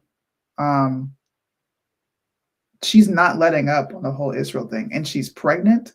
So we're going to see Candace go absolutely mad. Ape shit. Okay. She's already starting. I don't know if you guys saw her video the other day. She brought another bombshell on. I was like, oh boy. Yeah. We're about to have video after video after video. Yeah. And I got to talk to you about something off camera, but there's things that I heard that happened at the influencer event back before Christmas. Not the whole fight thing. That's funny. No, but you're talking about the American Fest. USA. American Fest, yeah. Mm-hmm. So the conversations that were had in the room with the influencers is what I want to talk to you about. Why are you waiting so long to talk to me about this? Because we've been busy. Like, I've been busy, you've been busy, I've been moving, trying to get back into it. Like, we haven't been able to sit down and talk like that. I'm going to tell you, though, because I think it might change your perspective a bit on all this. It made me laugh and it made me smile. I thought it was pretty funny. Is it juicy? It is juicy. Oh, damn. It is. It's super juicy. I hope you guys are learning something from this tonight. I'm giving you my raw thoughts. I don't get on here and say this because people might feel like they're getting blackpilled, but I am not a supporter of Israel. I don't think that they're a good ally. That does not make me anti-American. I don't support the war that's going on over there in Gaza. I think this is all to expand into other regions, which would expand their control, which goes towards globalism, which is something that I'm 1000% against. And if Trump shows me hints of being a globalist, and he kind of has by trying to purchase Greenland, talking about making Canada 51st state, then that will be the day that I cease to do content because I will have nothing else to say. At least that people hear. I am 100% pro-America. Okay. I am not going to sit here and be like, yeah, I'm pro-Israel. They suck your dick all the day. No, I don't. Okay. I don't really care. I'm not pro anybody that is not the United States. And my position on this war is you need to get rid of the people that are funding these terrorists in these countries, right? And I say we do it Sodom and Gomorrah style and just say, hey, you got 24 hours to get the fuck out of there because we're gonna level this fucking place and we need to just do it. Okay. And let me just tell you, and I know you're like, but Mo, the kids, listen, I don't know about you. If you've been to the Middle East, I've been, okay, and the kids are they're not the kids that you guys are used to seeing. Okay. They're not the kids that you are used to seeing. I'm not saying all of them are like this, but these kids are advanced. In fact, if you go anywhere outside of the United States, most children are very advanced. When we had Oscar on, he even said, these kids that live in Mexico and Panama and blah, blah, blah, they're used to a different type of life. These kids are rough. Right. Okay. Yeah. So, yeah, I think we just need to hit them up Sodom and Gomorrah style and get rid of the freaking problem and stop digging around. If we're really interested in solving the problem and keeping our interests of America and everybody else can benefit from that as well, then just turn it into a sandlot for all I care. I don't care. I don't care. I don't care about the animals. I don't care about the children. I don't care about the people that are nice. I don't care who voted for what. They're harboring terrorists. Let's just, if this is what it's really about, then let's just be about it. Yeah. You know what I'm saying? She said nuke 'em. Yeah. That's what B. Tatum said. I mean, I understand the sentiment. I do. Yeah. I just. Did you see Lex Friedman's interview with Zelensky? No, I didn't even know they did an interview. Really? Bitch. Okay. Watch it? Oh, yeah. You need to watch it. Okay. I didn't watch it. Hold up. Let me just show you like some little clips really quick. Nobody's even talking about that. What in the world? Exactly. Okay. So let's see. Let's play Who Controls Zelensky. Let's just like a little short. Let's just see what it says. I haven't watched this. Okay. We have no sound. All right. Let's get back to a serious question. Okay, Sometimes they say it in America, this question of who is really in power. So let me ask, is someone controlling you? For example, oligarchs, American politicians. Yermak.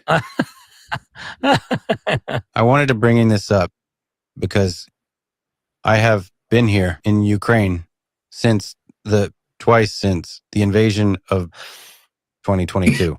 One of the things I've learned is that actually nobody controls you. And this is one of your strengths as a president, as a person, that oligarchs and other rich and powerful people like that cannot control you.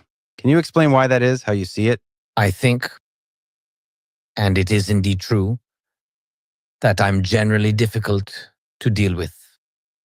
I am an ambitious person. I can't submit to anyone. I can live by rules, by laws. I believe that this is the only thing that can control any person today. These are the rules and laws of the society or state where you live. And I believe that this is the most important thing. There's no person who could control me. As I once told President Trump, when we had a meeting, by the way, journalists asked if Trump influenced me during the phone call. I told the journalist the truth then. Who can influence me? Only my boy, my son. This is a fact. When he calls asking for something, well, then I lift up my arms. Yes. And I cannot do anything about it because children are children. I have so little time with them. And therefore, when there are these moments, they are precious and important to me. I am ready to do anything. Also, probably my parents, they are an authority for me. Beyond that, I view it more as a system. No one can control the president. Therefore, we have oligarchs who either fled or are in prison because oligarchs usually control cash flows and people and influence politics. And we have concrete examples with sentences. They are not just under house arrest. Not just that, there are some judgments under which their assets were frozen or sanctions were imposed. There are specific people who are behind bars.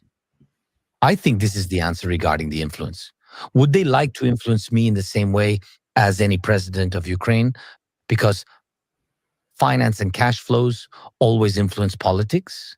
Well, at least they want to do this. This is regarding the influence. And other people on the vertical, they perform tasks as my managers. Andriy, you mentioned, is one of those managers. Well, I am glad that I have such people. Well, probably there is nothing else to add here. I will just say that your team that I spoke with is an excellent team, excellent people. Thank you. Anyways.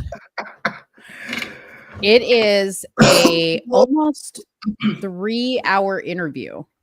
So I think we just heard him say he controls America, in a sense, maybe because of all the corruption that was going on over there. Mhm. But how does that look under Trump?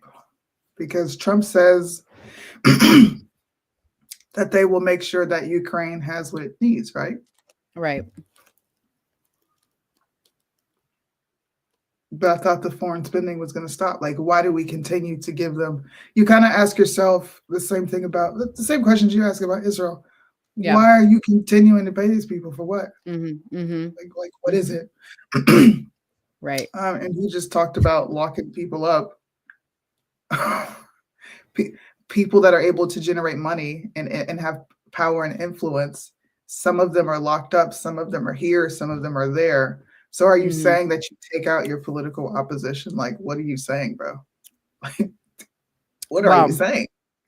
That is a very tiny snippet of a very interesting interview. Now, yes, Lex is Russian, and Putin speaks Russian, but he declined to give this interview in Russian, the language that Lex speaks. In fact, they conducted the interview in 3 different languages. So they moved between Russian, Ukrainian, and English. Now, the voices that you heard were a special AI generated translator that you like. When I was listening to it, I was like, oh, that sounds like Lex. Is that what Zelensky's voice sounds like? And yes, it's designed to Oh, mimic they their just voice. cloned it. They cloned it, right? So you could hear it in their voice. But it was a crazy, like, I want you to watch it, Soonie, because I need your input. I feel like you're Yeah. going to make so much content out of that.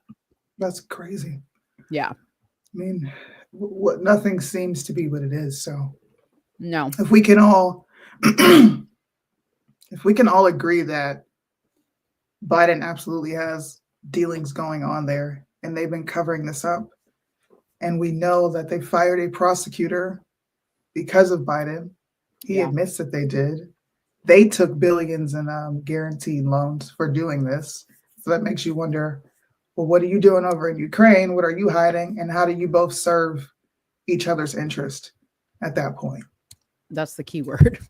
Serving each other's interests. Yeah. You have to figure that out. I'm gonna watch that. That's pretty interesting. Mm-hmm. Pretty It's interesting. captivating. Right now, I'm researching Weimar, the Weimar Republic. What's that? It's like this place that democracy once existed, but not in not in the democracy that we have. Degeneracy takes over, and this civilization kind of just collapses within itself.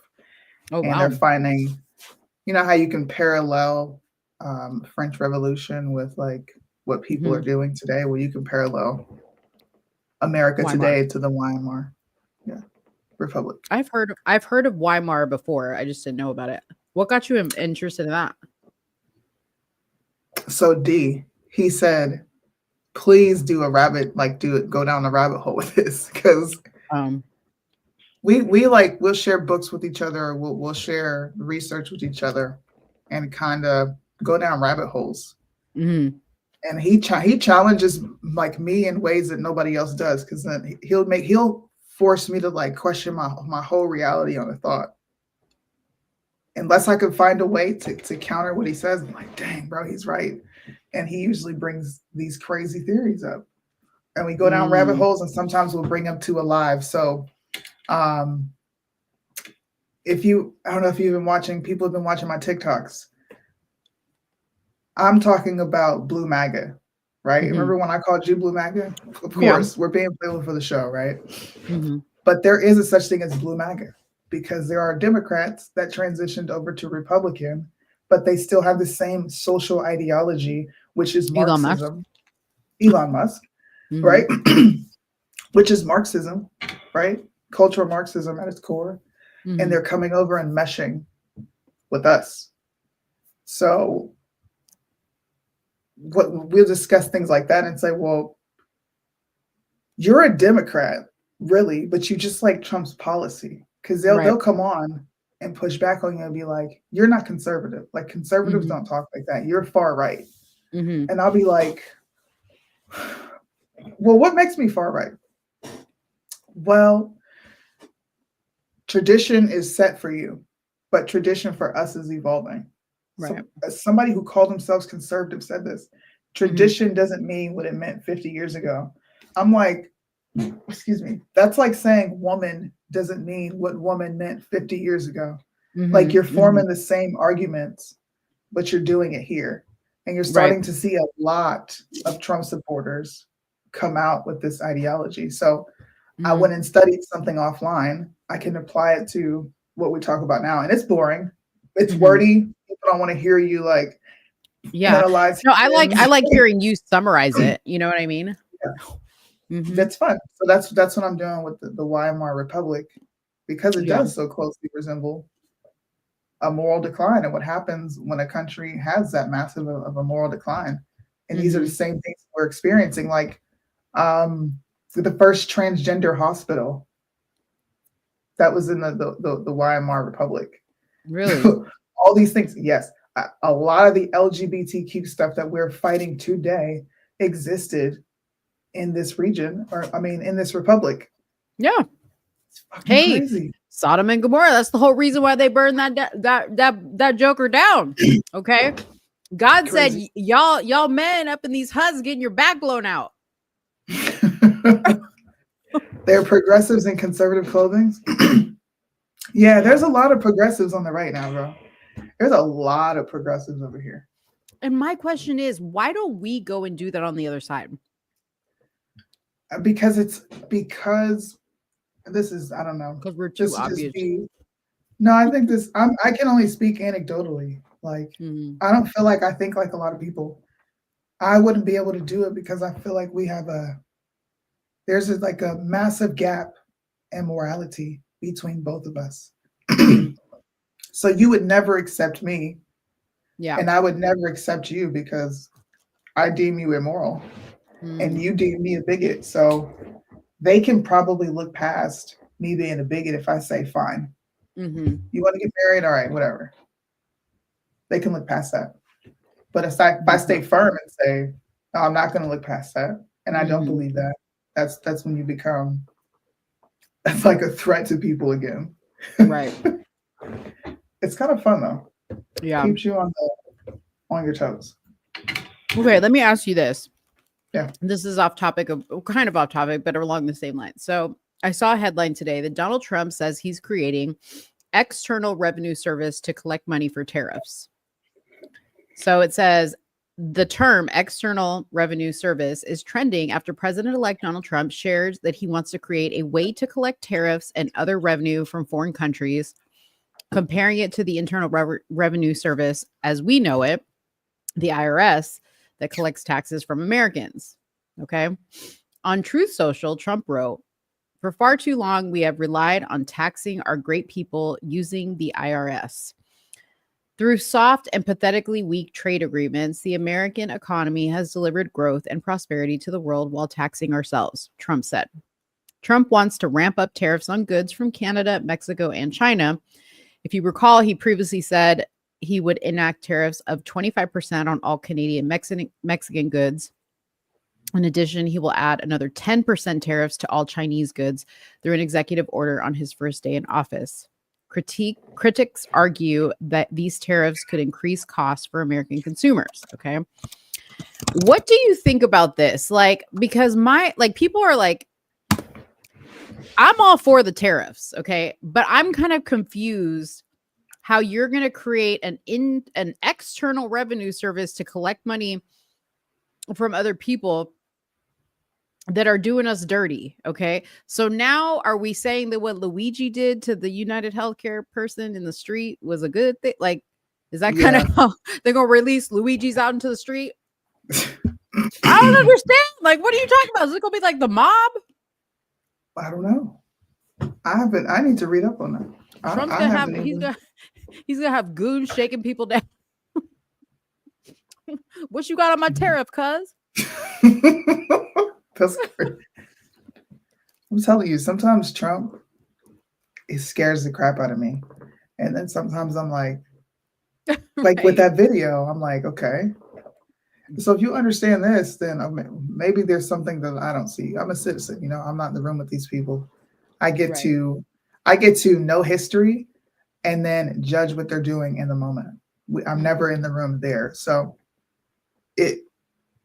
maybe I don't have the foresight that he has, but I think I have something that closely resembles it because we all know about Agenda 2030 and we've all been aware of that for decades, very long time. They've been talking about things like this for a long time. We've had how long has Alex Jones been doing InfoWars? Well, InfoWars is gone now, guys. It's just the Alex Jones show, but InfoWars has been on. I was a teenager.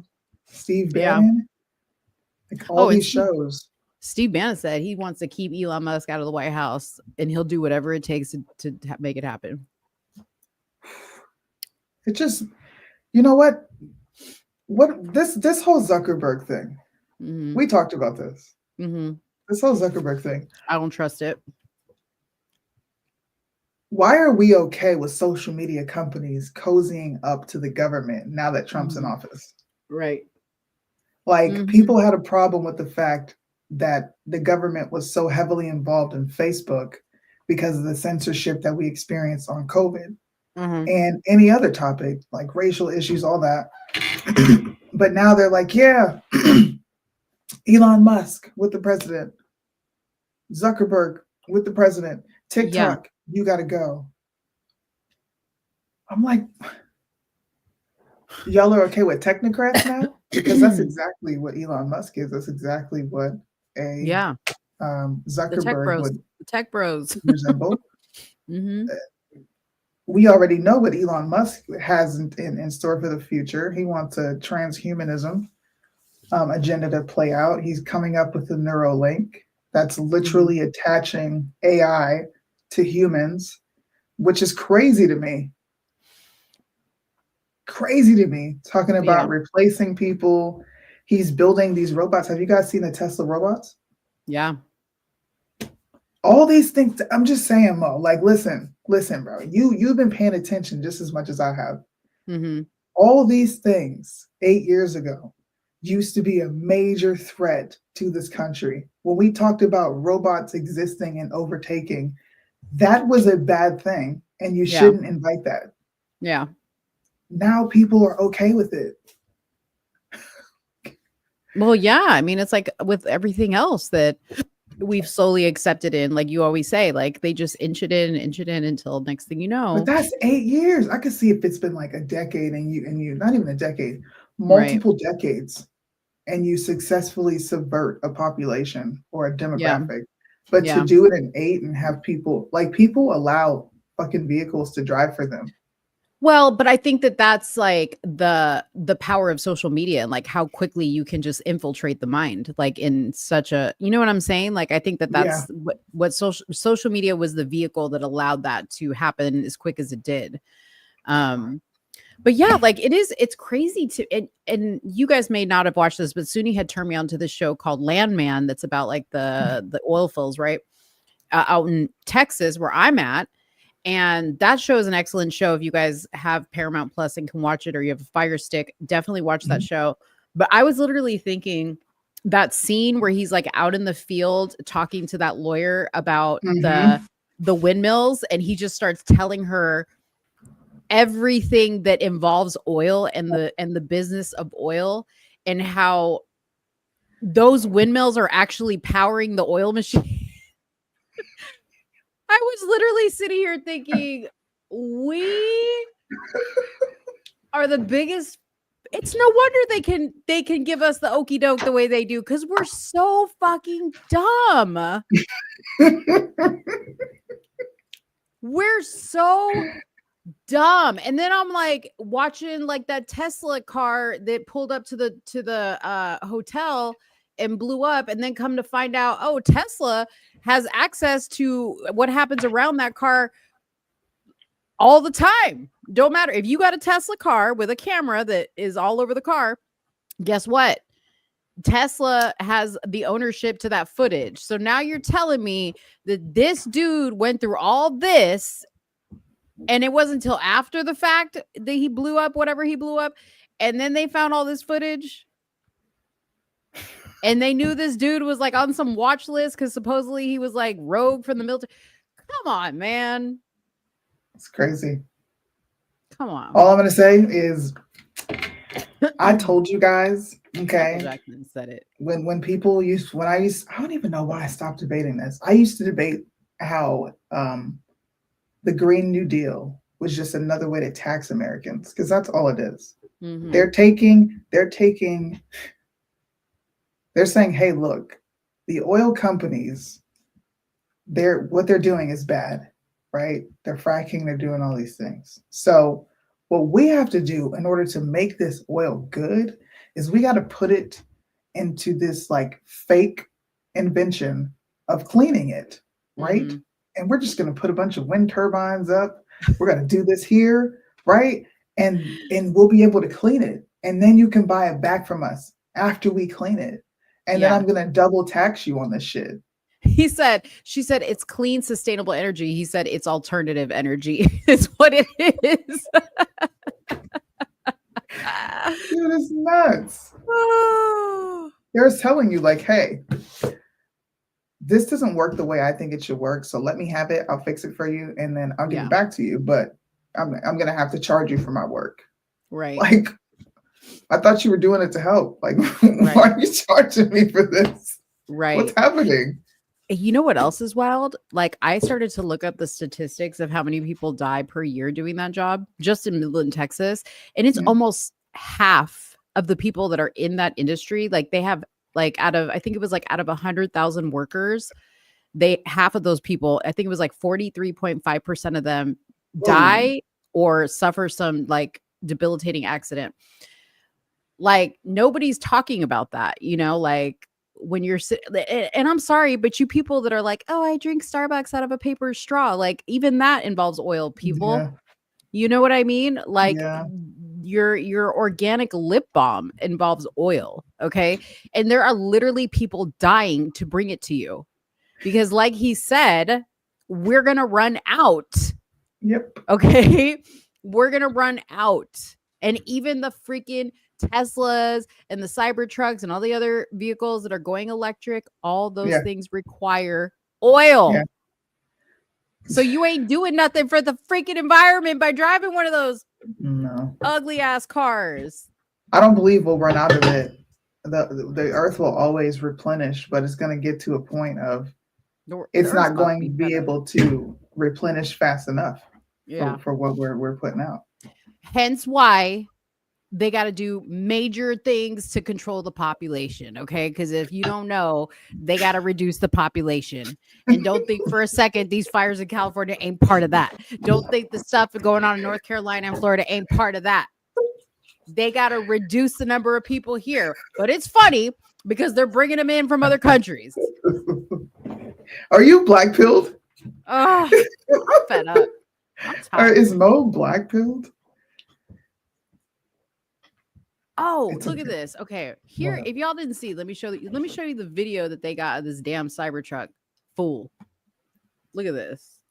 See that he opens the vehicle, he retrieves a coat, he puts that coat on, and you're going to see that at different parts to include the photo that the sheriff talked about. We use this video information as well as what I said earlier about the financial records in terms of purchases being made with different credit cards, call data records, a video canvas at multiple locations, trying to use all of that to corroborate that the individual that we've identified is the same individual that drove that Tesla during that route that we've identified. Please keep in mind, this is a very extensive investigation, so there's a lot of content for us to review and examine. We're just showing examples and samples as we get them. There's more information as we go through. Let me pause it real quick. In this video, you listen, bro. I feel like I just watched Minority Report. Not Minority Report. The movie with Denzel Washington and what's her name? Robin Thicke's ex-wife. Yeah, I know who you're talking about. You know what I'm talking about? Yeah. Is it Deja Vu? What, watching this? No, the technology that they were using to go back yeah and solve the murder. Yeah. Is that Deja Vu? Yes, all of this is deja vu. Listen, I watch stuff and I'm like, wait, didn't we really go through this? Yeah, but this is what I'm saying. To me, what they're showing is how they can capture thing in real time and then be able to tap in it whenever they need Yes, to. Like you just exactly. said. Yes. That reminds me of the movie Deja Vu, Okay. where Deja vu. he Okay. would go back earlier in the day, find things Yeah. in order to figure out how to save the person. That not that that's what's going to happen, but the fact Yeah. that they have all this footage of him throughout the day at different points of the day, whenever they wanted. Now, Yeah. this would be my question. When did you guys see him load the explosives in the car? Right. If it's recording you all the time for no reason at all. Right. When did he unalive himself? I don't know, but weren't they supposedly, wasn't he like on some type of watch list, they said? Like Yeah, he according said to that, the yes, according to the email, he said they were watching him. Yeah. I'm sorry. I just wanted to say that. That video that you just showed me, because that's him, right? Mm-hmm. They have all these angles of this dude. This looks like it's in a parking lot. It's at a Tesla charging station. Okay. Yeah, see, he's at the Tesla charging Oh my station. God, this is crazy. Yeah. This is like survey. Look, the background is fitting now. Yeah. And y'all jumping off TikTok because it may be privacy. Look at this shit. Driving around in your That's what Tesla I and things said. are. We have to get rid of it. Yep. Yo, that is nuts. Mm-hmm. That's not a Crazy. charging station, though, is it? That's just a Well, random parking lot with cars. Well, yeah, like right there. So I think right there is like maybe whatever cameras in that parking lot. Yeah, the fact that they were able to grab that Mm-hmm. is. If the FBI wanted to find out where you or I were Mm-hmm. 15 minutes ago or an hour ago or 2 days ago, they would be able to pull footage of all of us. Yeah. That's scary. Somebody said in the comment, so let me get this straight. He's cleaning up the floor, wiping the dust away from the side of the car only to blow it up later. That's odd. He did. I don't believe he unalived himself. Yeah, I don't believe so either. Not at all. I think he knew something. He was about to blow the lid off of something, and they said, "No, you're not." Mhm. And they killed that dude. That's Yeah. really what I think. Which is why he sent that letter ahead of time because he already knew. That's what I'm Mhm. saying. Dude, it's weird. But again, I've always all of said- this that's dropped off the face of the earth, just like the whole Kamala investigation into her background. Hello, Candace. Why did you just because Trump got elected? I still want to know how that story ends. Candace said, "Okay, I'm done. I'm done." Mhm. So somebody in the chat said, I guess Kamala she was giving faces. She was serving face at the funeral when she saw Obama and Trump talking. Look at her, man. Her neck bothers me. I know. It's terrible. Look at her. She doesn't even look happy to be there. Look at her. Look at Melania. She's shooting dagger eyes, man. She's like, y'all try to shoot my man.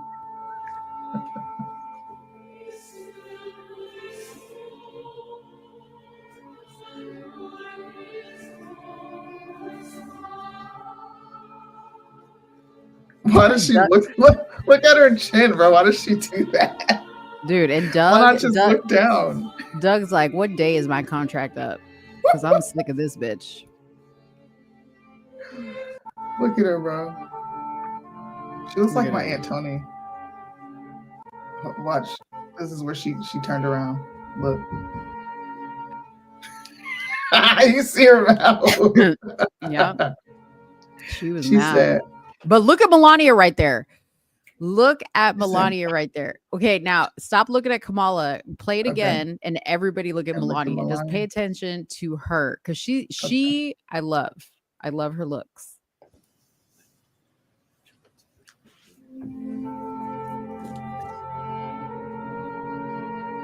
Oh, she is looking at her.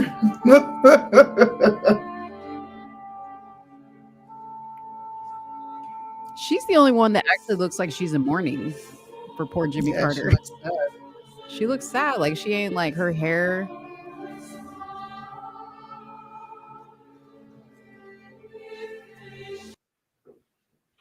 Look at Dang. Kamala's neck, bro. Just look at all the I'm gonna count all the folds. 1, 2, Mhm. 3, 4. Why does she have so much skin on her neck? And you know what else is you can tell after they, she lost the election, her Yeah. glam team left her. Okay. The people that were dressing her left her, and she's back to looking terrible. Bonnie- I mean, maybe right here her hair looks cute, like it's like a fresh blowout. Yeah. But other than this, she's back to looking like a bum. So dang, I didn't realize we've been up here for 2 hours. This is actually fun. It was fun. We haven't talked about the announcement. One more topic. We haven't talked about the suspect. Not the suspect, but the terrorist attack. Oh, Did you see the response from did you watch the press conference at all? I watched like pieces of it. I didn't watch the full thing. Okay, so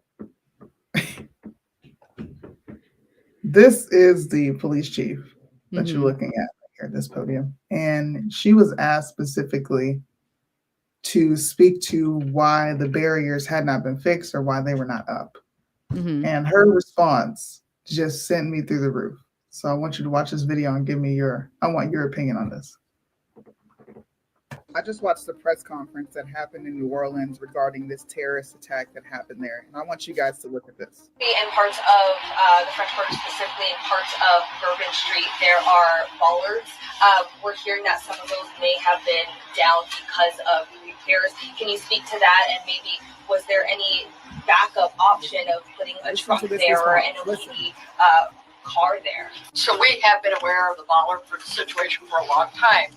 And we did indeed harden those target areas where the bollards are. We have patrol cars out there as a hard target, as well as with barriers.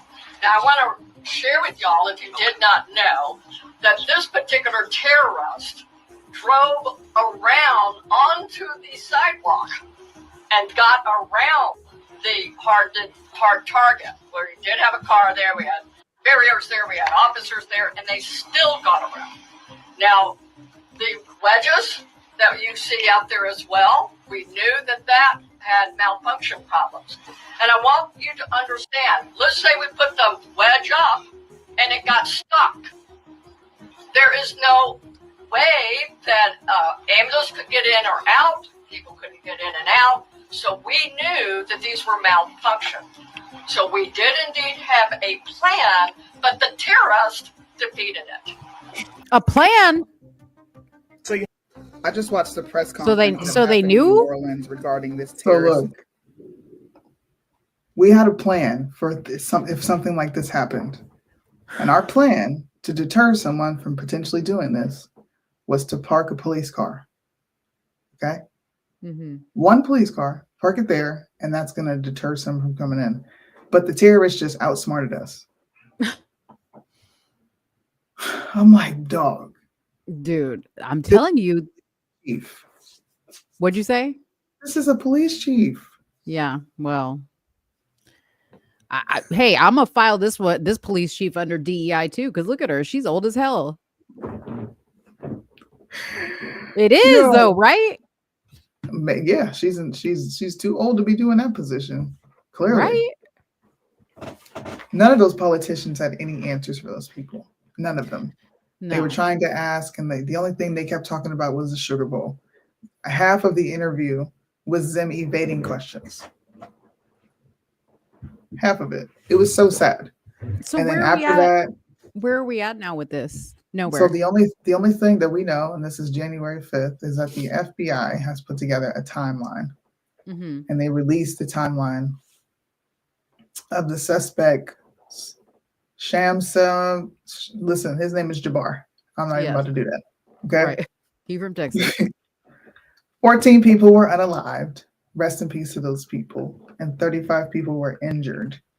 During a press conference, the FBI's Duty Assistant Director for the Counterterrorism Division, Christopher Rea, noted that while the investigation into the attack is in its early stages, investigators believe that the suspect,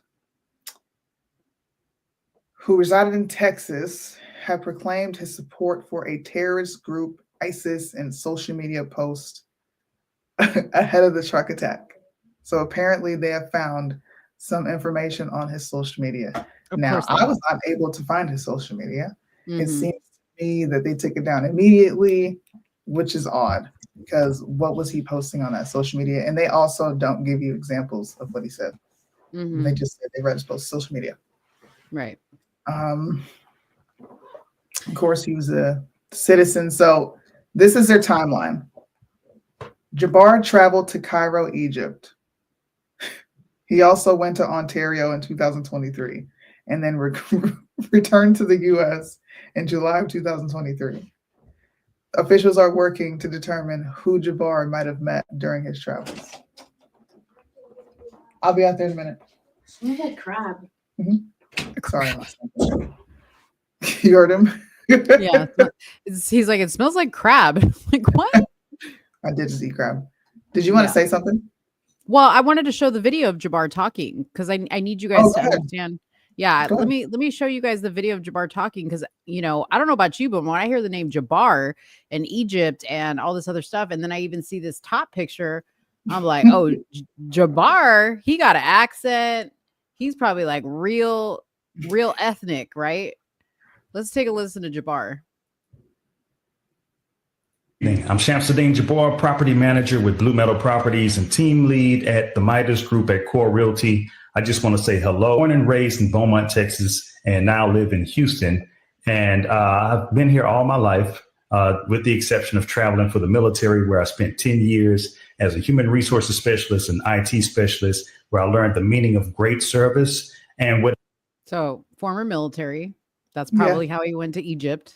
It means to be responsive and take everything seriously, dotting I's and crossing T's to make sure that things go off without a hitch. So I've taken those skills and applied them to my career as a real estate agent, where I feel like what really sets me apart from other agents is my ability to be able to, one, be a fierce negotiator. So not only do I brilliantly market your property to make sure it gets sold as quickly as possible or gets leased as quickly as possible. Good evening. I'm Shamsuddin Jabbar. So, like, what do you guys think? Like, the real estate business was a little slow, and he was like, "Let me just try this terrorist thing because, like, maybe I can, make an impression there." I think this is people are probably going to get mad at me, but this is truly what I think. He was radicalized. I do.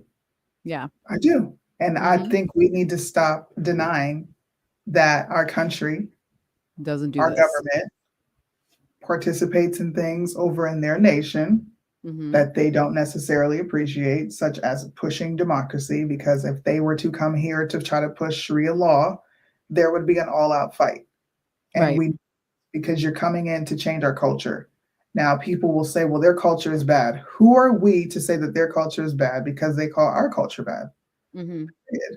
So if these people are becoming radicalized and they're doing this, I think there's a deep dive into why. That doesn't, going into why doesn't make that person right or justified. It gives you an understanding. People don't just do things. Right. And him and the other guy, the other bomber, the Tesla truck guy, both from Fort Bragg, both went through Turo, which y'all better not fuck up Turo because I love Turo. Like, don't mess it up for me. Okay, I don't need Turo getting more regulations on how to rent a car. And then that was the same base that Ryan Routh, the guy that tried to assassinate Trump, visited 50 something times before he tried to assassinate Trump. So what the hell is going on? I don't know. I don't know if they were stationed there together.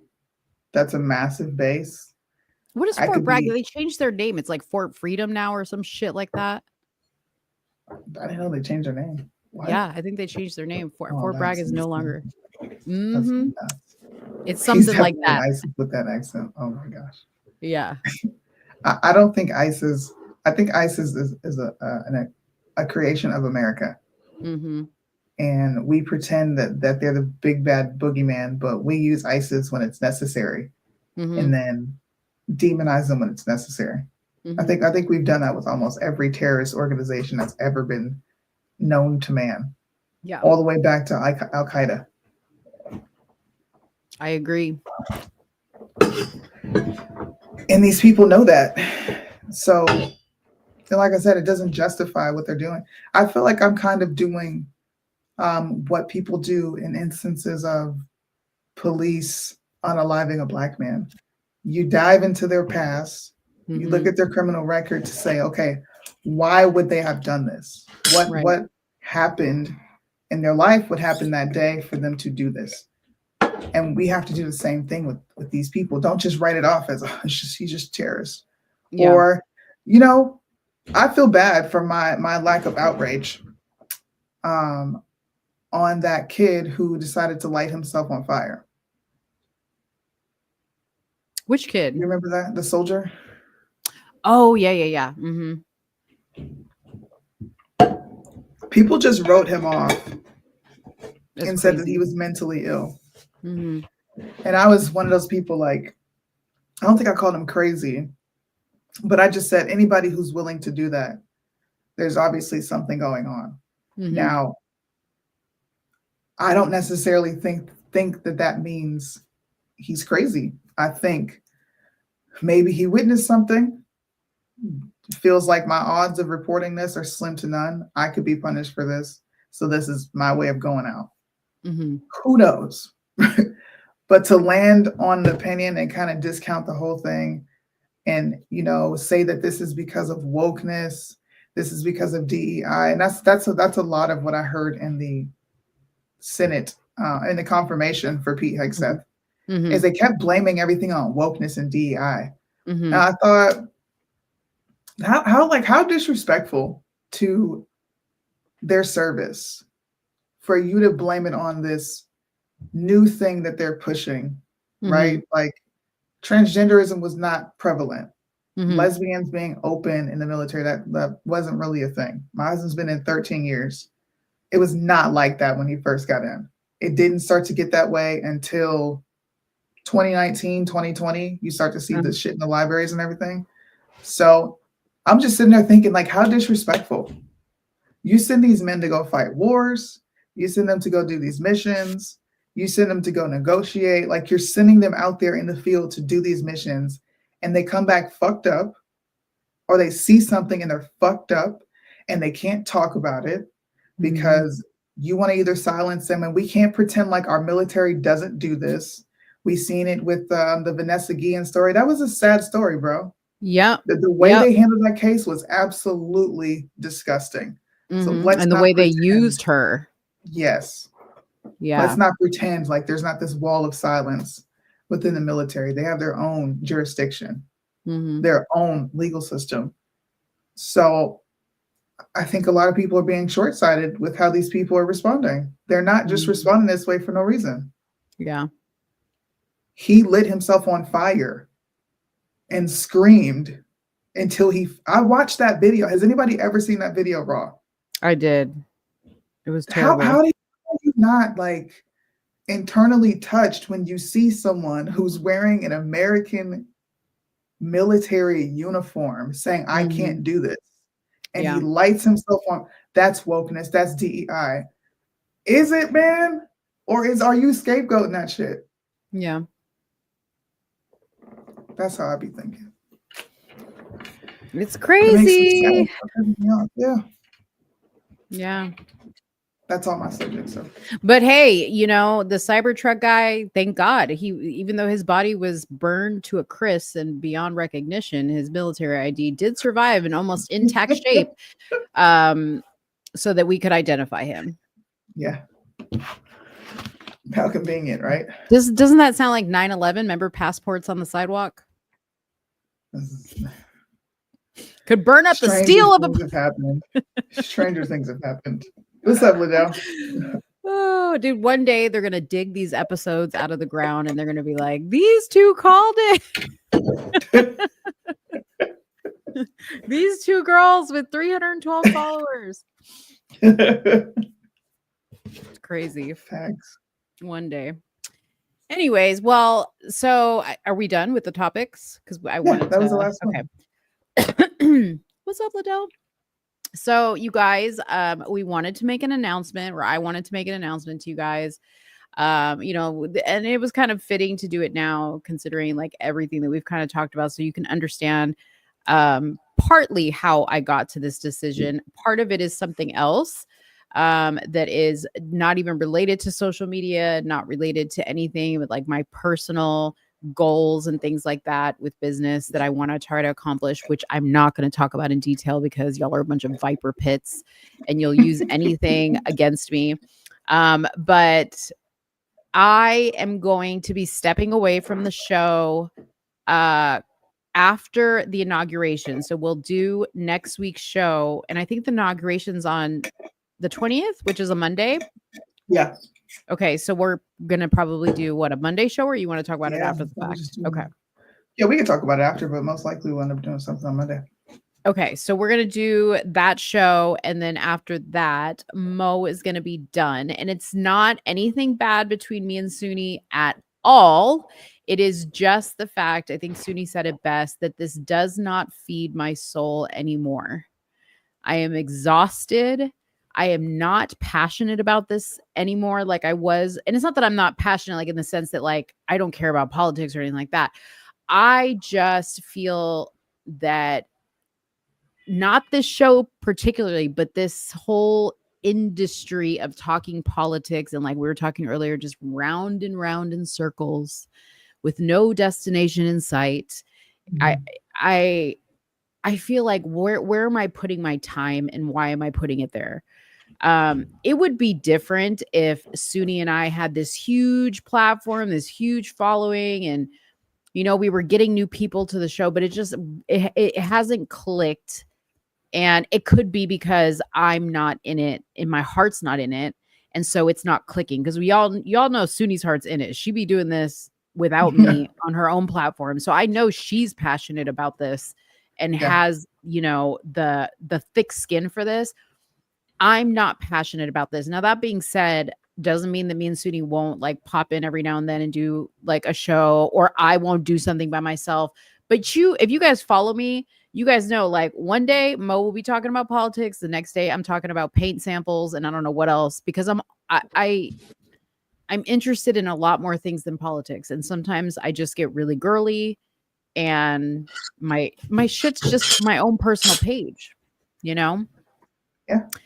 It's not a page that I'm building to be this like huge influencer, nor do I think I want to. Like, I'm just seeing all these people in it. I'm like, I want to like stay loving the people that I love, and I don't want to take anything personal that I see them doing. So I just need to step away. Yeah. So that's it. That's it. Yeah. Like she said, there's no like, when she told me, I kind of think you were nervous to say something. I was. Did you feel like this was coming? Let me ask you this now. Did you feel, we listen and we don't judge. Did you be like, was there a part of you that was like, I could feel you feeling this way? Yeah. I felt this a long time ago. I'm like, I'm just waiting for her to say something, because I'm not going to bring it up. I'm not going to be like, I just noticed, like, you know me, I'm not that friend. If you're not going to shoot it straight with me, then I don't care to hear it. Yeah. But if you're like, hey, like she did, like, I've been thinking about this, that, and the third. I'm like, oh, word? Like, yo, you should do that. What? Yeah. Like, you want to announce it to this? I kind of was like, I hope I didn't come off like, no, I'm rushing her away. But it was more like, dude, if this doesn't serve you, then there's no point in you doing it. Right. Because then I'm wasting your time. And it's like, and by the way, PS guys, like, I'll just leave this channel, like, we'll leave it up and Soonie can use it and she can bring on another host, do whatever, like, I'm gonna hand this all over to Soonie and she can have this. Okay.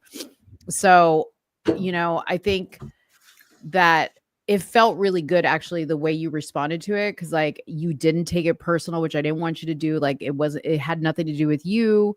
It had nothing to do with that. It was all me inside. I have been anybody who knows me will tell you, like who sees me on a daily basis will tell you, this has been on my heart for at least a year. I just didn't know like what it was saying. You know what I mean? Like what my heart and what God was trying to tell me. But I kept praying and I was like, God, if this is what I'm meant to do, you're going to keep feeding me into this. And it just wasn't happening. It wasn't happening. So, and that's okay, because that's what I prayed for, was an answer, and I got it. Yeah. This is And like I'm you a said, faithful servant. this is not meant. This is not made for people like Mo. No.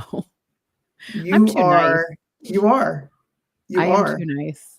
And you think of, like I said, you think about life, like that curiosity is good, but that Mhm. curiosity shuts off when it gets too real. Like when we Yeah. start talking about stuff, you're like, I don't, whatever. We're not even think about that. Why can't we just go back? I always say Yeah. this all the time. Like because like nothing goes back. Yeah. Time only goes forward.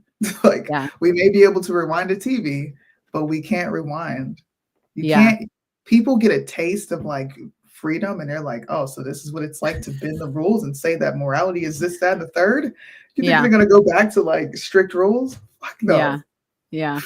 No. Well, it's funny. It's funny that Cons brings this up is because of that one time with Tyler Bluntman. Um, it wasn't about that one time, but it's people like Tyler that like get really mean that I just don't like it. You know, like Soonie, she's got super thick skin for this, and like she'll get mean with them right back. Like you get like that with her, and she's gonna like nail you to the ground. I like at first I'm like, ha ha ha, we're just joking around here, and then it gets really real, and then I'm just like, well, wait a minute, you hurt my feelings. Yeah. And then I just like, I'm like a little turtle. I'm like, Go into a shell. yeah, Yeah. I go. It's not that I go into a shell, but then that's when I'm like, okay, I'm drawing a line here because you overstepped. Yeah. You know what I mean? And Yeah. like, those were like moments after I prayed that were like happening that I was like, okay, that checked the box for this may not be for me, right? It just kept checking boxes, checking boxes, checking boxes. And then I remember when you started like when Cash came back and he started doing a show, and you and Cash were doing some shows, and you were like, yeah, Cash like really wants me to like do some shows with him. And she's like, but I don't want to take time away from us. And I was like, oh my God, like maybe this is God's way of being like, this could be where Soonie would be better served with somebody who loves to talk about this stuff. Yeah. And is very different from you still. Yeah. You know, like you and Cash have a lot of things in common, but you guys also disagree on some We have stuff as major well. differences, But exactly. So I was just like, okay. So y'all, prayer works. Prayer works. Okay. It may not happen in your time. It took me a year to make a decision. No, in the trip, I listen. I don't know how I get up and just say, I want to go say this. How you and do then it. I'm gonna have a bunch of people slander me. And I sit there and laugh at it now. Like sometimes Yeah. I'll call her and be like, dude, somebody said this, that, and the third. There's a video here. I'll send it to her. And it's funny to me because I'm affecting you that much that you want to put hateful comments underneath the video, or like I'm affecting you that much that Yeah. you stitched a video to my video. To me, that's dope. Go out, please. To know that, like when Mitch told me that he talked about me over dinner, Yeah. I'm like, bro, I'm in your head. I'm in your house. I'm at your dinner table. How many people can say that's their name because of politics is being talked about in people's households over a dinner table? To me, that's freaking dope. Okay. So let me keep doing this. Let me keep I'm gonna keep studying. I'm gonna keep coming up with fire takes. That's how I look at it. It's invigorating. I like it. It's fun. Now there's times where I'm like, and see, that's what I'm saying. See, like that invigorates you. Like if you told me, somebody who you don't know me, okay? Like if somebody in the comments right now, let's just say like Elizabeth, and she doesn't know me from Adam, and all she sees is this, and she's like, yeah, we were talking about you at my dinner table, and like I can't stop thinking about you, like I lost sleep over what you were saying. Like, so like that is a compliment, but for me, I'd be like, oh, okay. Like, seriously. And I know that this is stupid and very like weird to me, but like the stuff that brings me joy is making food for people. Like that's what makes me feel dope. Like I made something that you love. Like right now I'm researching what dessert I'm going to bring to a potluck on site. Like that's what brings me pure joy. You know what? And I know that that's too simple for some people. It's not, because I do the same thing while listening to a book or researching. I can sit there, like make pies, and I'll have a whole podcast going. Yeah. And the room, because me and my husband are politically involved, Yeah. don't get the family around. Everybody in the room is going to be talking about politics. So it's like I get away from it, but I don't get away from it because it's my life. Yeah. It's like this is something that I talk about my everyday life. Yeah. Yeah. I But get it. Worked. It works. It just goes to show. You changed me. That's what I think this was. I was just I have to sit across from somebody whose feelings I have to consider in conversations. This is hard. Right? You know what though?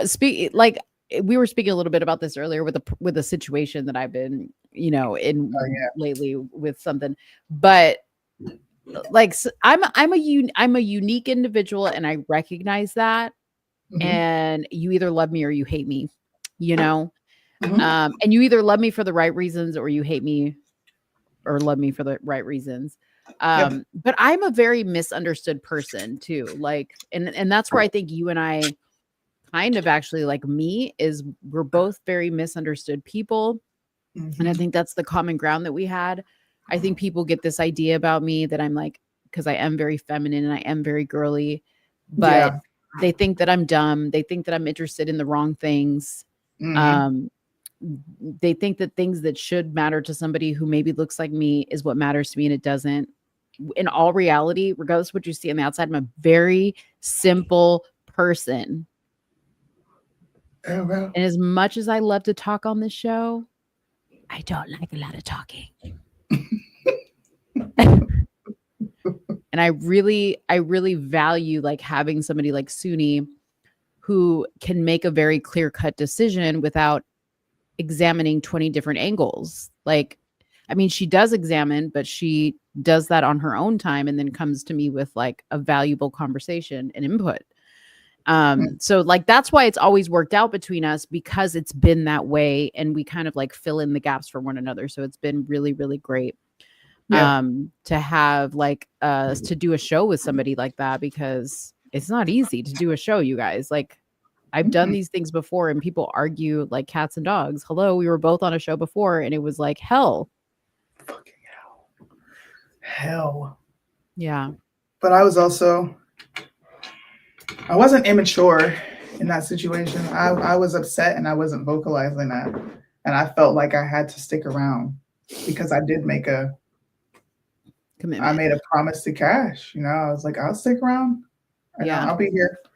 But I couldn't do it anymore because I was growing. Right. I was meeting new people. I was doing content with new people. I just was like, me and this show, like we don't mesh. And Liddell called me. Everyone knows the story. He said, you are a big fish in a little pond. Mm-hmm. It's time for you to get into the ocean. Like you need to swim with these people. And I think I've been afraid of that.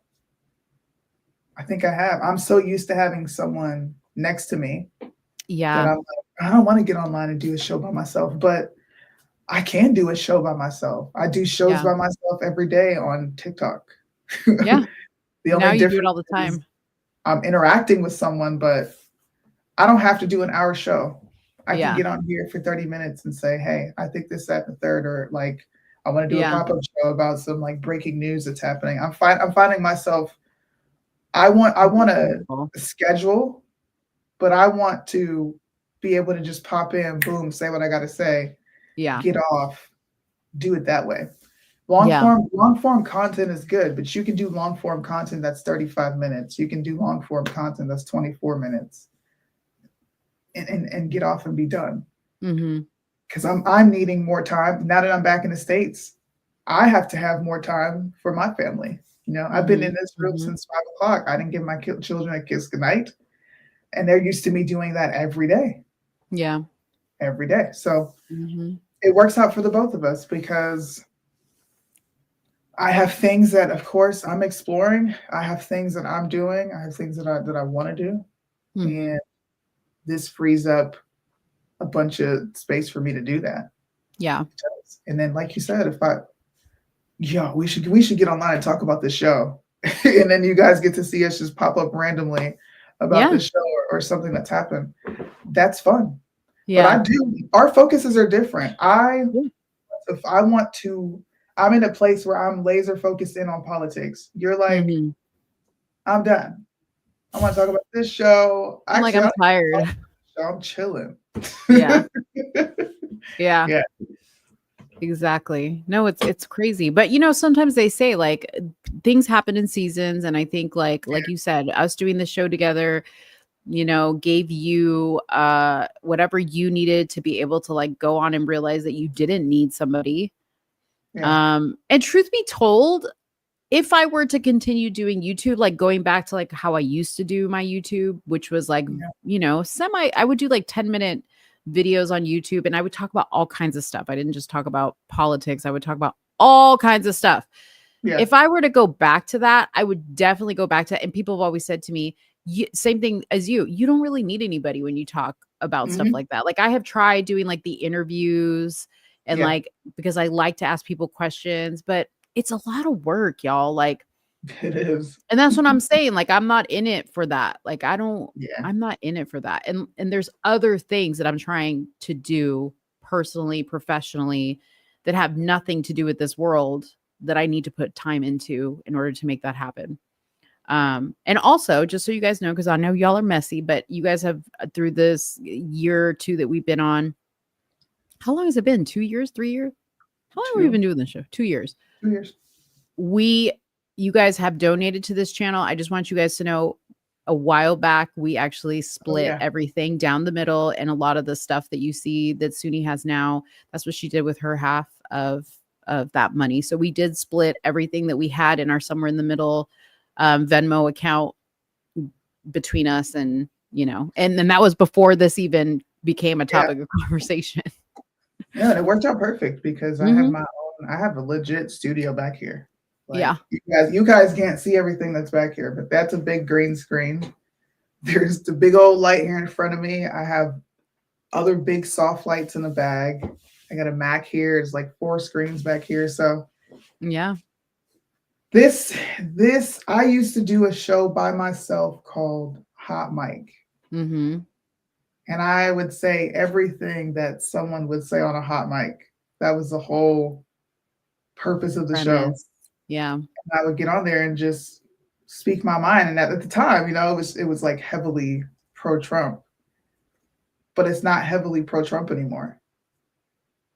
I don't have a favorable opinion on government at all. So what's gonna be my audience? That's what I'm more interested and excited to find out, is who gravitates towards me now. Is it gonna still be the Republican audience? Or is it gonna be a bunch of lunatic libertarians and like more far-fetched people? Why? Because the Trump tard is leaving the building, or what? Like, why? No, because I just have very different perspectives and opinions than I did before Christmas. Yeah. A lot happened. And I don't think people realize that. A lot has happened. A lot has been exposed. And even with this war that we've been experiencing, we haven't even been experiencing it, but we're affected in our own country, which is nuts. Yeah. October 7th is being treated like 9/11. And it's been ongoing since then. So me being I don't even want to call myself anti-Israel, but me taking this perspective of like, I voted for Trump, I'm conservative, I'm a Christian, but nah. I'm not. I don't. I want to say what I want to say, but I'm not going to say it. But people know what I'm saying. If you know, you know. That's where I'm at with it now. Like, Yeah. fuck out of here. Hey, maybe you should test Zuckerberg and see if he's ready to put his money where his mouth is and just create a show on Facebook that's called Anti-Israel. You know what? I'm going to show you something. I'm going to show you something. Oh. I found this probably 6 months ago. Melissa asked, "What platform do you prefer us to watch you on, Soonie?" So I'm just going to go live from all of my platforms via OBS since I'm going to be doing these shows by myself. So I will be streamed to every single social media platform. Mm-hmm. You just won't be able to request to come up. It'll be me talking 20 minutes, 35 minutes, however long my rant is going to be, and then I'm getting off. So Soonie blanks everywhere. Just type that in. On TikTok, even. Even on TikTok, yeah. It's okay to be anti-Israel.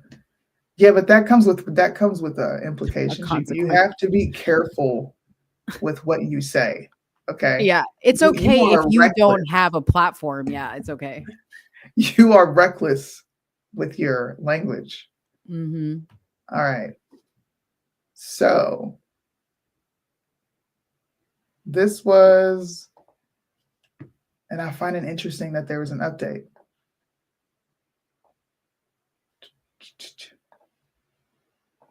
So this is automatically what I thought of when I saw Zuckerberg cozying up to Trump, right?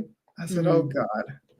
He says no censorship, but Meta says that it will remove posts attacking Zionists, a term some use interchangeably with what? Jew. The company said it made the change in line with its longstanding policy banning attacks based on protected characteristics such as nationality, race, or religion. But they have not censored anything on anti-whiteness. I just, listen. You are trading one censorship for another. Yeah. But If you had a problem with them censoring you on COVID, then why would you not have a problem with them censoring you here? That's the first thing that pops in my mind because it seems like common sense, right? Yeah. But according to the Jerusalem Post, Jewish groups push Meta to crack down on hate speech. Now the company is reversing its course. Look. I mean, but he's Jewish, so why wouldn't he oblige? I don't know. So 6 months ago, Jewish groups celebrated a policy win when Meta banned the use of Zionist as a coded slur. The article that I just read to you, right? Now the same organizations are condemning the company for dramatically loosening restrictions on speech across the social media platforms. It's mind-blowing how the most profitable companies in the world operating with such sophisticated technology is taking significant steps back in terms of addressing anti-Semitism, hate, misinformation, and protecting vulnerable and marginalized groups online. And this was a quote from the ADL's CEO. Okay. Now, I don't know what it necessarily walked back. I didn't see that Meta had come out and said, hey, we're reversing its course. So I have no clue what this dude is bitching about. Mm-hmm. But if Meta is really willing to censor you on that, right? What the hell else? They already censored you on COVID, bro. And just because he came out and said, oh, well, I made a mistake on that and Joe Biden pressured me. And we all said it. We already knew that you were being pressured by the government. Right. You didn't have to do an interview to tell us that. We already knew this. And we're supposed to believe that you're going to come and be impartial? Right. What? So it says Greenblatt was responding to Meta CEO Mark Zuckerberg's announcement that the company would do away with its fact-checking program and broaden the terms of what can be said on Facebook and Instagram. It will also stop using automation to detect and remove hate speech, limiting its catching terrorism, child exploitation, and other offenses. So they're upset. They're saying this. He says this is a trade-off. It means that we're going to catch less bad stuff, but we'll also reduce the number of innocent people's posts and accounts that we may accidentally take down. This is how I feel about this, right? Why don't you just fucking hire employees instead of automating everything? Why Well, don't you do that? this is what's funny. So I don't know if it says it in this article, but he said it in the interview. He was like, yeah, we're going to be doing away with like the committee that we had of people that like kind of made up all the rules. But don't worry, we're moving it to Texas. God.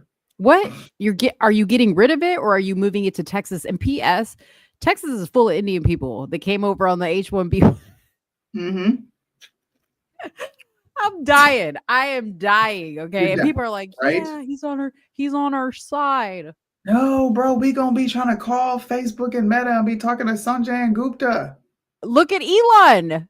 Elon, who was like, oh, I'm all for free speech. And then he's over there. Anybody who disagrees with him, account gone. Yo, did you guys see that Thomas Massey was ousted as House Rules leader? No, I love Thomas Massey. You know who ousted him? No, who? Mike Johnson. Oh, Jesus. But you want to know why? Because he's a threat. Because he's been so loud and critical of him. Yes. And Thomas Israel. Massey don't play. They've labeled this man an anti-Semite. I said, he's the only one that has been as outspoken about Israel. Well, he is the only one. That's why. Nobody else will do that. How many of you are going to be watching Marco Rubio's confirmation? I'm going to start getting online and covering these. I don't know. I have to look up the schedule. I'm not sitting here for 5 hours. I'm just telling y'all now. Let me see who's somebody say who's to somebody tell us. Somebody's got to know.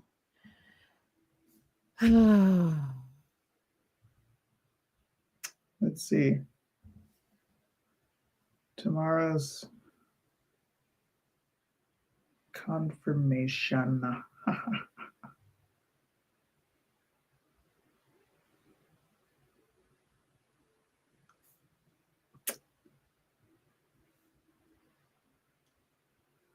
Why is Google so hard?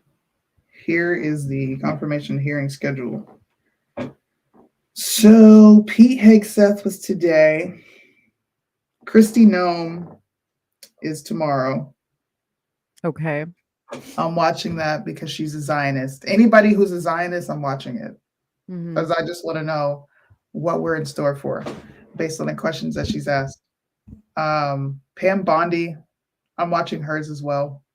She is pro red flag law, and also I think she is an anti First Amendment advocate. Wait, she's serving as, or what was she nominated as? Attorney General. Oh, okay. So I was about to say the only person that doesn't have to be confirmed is the chief of staff. Yeah, she'll have to appear twice. So she'll be on tomorrow at 9:30, and she'll also be back Thursday at 10:15. So I'll pop on with some of these and catch. I'll be watching it on my own, but at some points when I hear something that's absurd, I'm of course going to pop in here and we'll watch it together. But Marco Rubio, which is the most important one you want to watch. I am begging everyone. They're long, they're boring, they're tedious, but watch his. He's going to be set to appear in front of the Senate Foreign Relations Committee. And this has to do with war. It has to do with war, and you should be prepared for it. And that is also going to be on tomorrow at 10 a.m. So you're going to see me here at 10 a.m. with Marco Rubio's big-headed ass behind me. And we're going to watch this. Yeah. And if I have to take notes or whatever I have to do back here to counter what he's saying, I'm going to do that because he scares the living shit out of me. Yeah. These are important to watch. These are definitely important. And I just play them while I'm doing housework or doing whatever, paying bills. Yeah. Just play it in the background, y'all. Play it in the background. I was explaining to my daughter why it was important for us to watch these. And she sat there and watched it with me for a bit. Excuse me. I'm not going to watch that bastard. See what I mean? Why are you calling a man a bastard? He's gonna get confirmed regardless, Yeah, whether he you is. watch him or not. Whatever, Marlene, don't watch it. You're not going to be informed. Fine. He wants you to give him the cliff notes. I mean, I can do that. That would be fun, but do I really want to? Oh man. All right. Well, my back is killing me. As you can tell, I'm shifting positions, trying to get comfortable. I have a heat patch on. She's so translation for I'm old and I can't sit down this long. I can't. Well, it's been I haven't sat down here since our last show. But you guys, we will be providing details on the show for the inauguration because I think we should probably cover that like we've covered all the other major presidential events. Yeah, we got to watch that day and see if some crazy shit happens. Mm-hmm. Do you think it will? Yeah. No. No. I think there will be a lot of people like saying there's going to be a lot of stuff going on, but there's too many very important people there. And it's too big of a stage for some bullshit to pop off. So if it's going to happen, it'll happen before, but yeah, I don't think so. There's too much heat around it. You know what I mean? Yeah. Yeah, I can see that. It could be rather uneventful.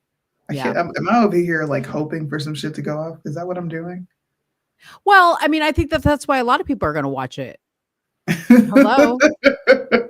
The coming previews have led you to this moment. Why wouldn't you watch it? It's like seeing a sign on the side of the road that says two-headed snake. You stop and you pull over and see if the two-headed snake. True. That's true. Okay, we are living in a movie. Remember? Don't put on X-22 tonight. I can't have you that far gone. Yo, I have tried to listen to X-22 a couple times, like when some real shit has happened, and I'm like, let me see what X-22 is saying. Yeah. Because I'm just interested. Every time I hear the guy say we're on episode 3,100 and something, I'm like, when are people going to be like, wait a minute, we're on episode 3,000? And ain't a damn thing this fool has said come true? Do you realize how hypnotized we are? Mo was able to break out of the matrix because I stopped listening to X-22 because at first I was listening to X-22 and I was like doubling down because I was doing X-22 and Alex Jones.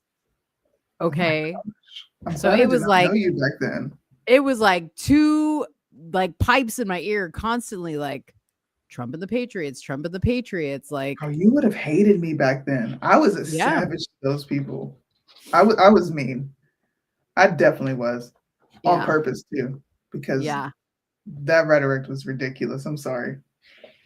Yeah, but there was a time like with Alex Jones where I was like, what? How is everything that Alex Jones said? You know what? What if Alex Jones is an agent? But okay, so work with me for a second right here, real quick. Let's get off though. We can talk about this on the phone. No, because I want to say this to the people because I want to leave you with this thought. Okay. So when I was listening to Alex Jones, I was like, it's wild to me that Alex Jones like literally is calling everything. Okay. And then when everybody was getting banned from Twitter, Alex Jones still wasn't banned from Twitter. And I was like, or whatever. Yeah, Twitter. It was Twitter. Alex Jones still wasn't banned for Twitter. It wasn't until Alex Jones said some shit about Sandy Hook that they were like, enough. Okay, you got to go. How dare you say that this didn't really happen? That's what the final straw was. And then I was like, oh, he working for somebody.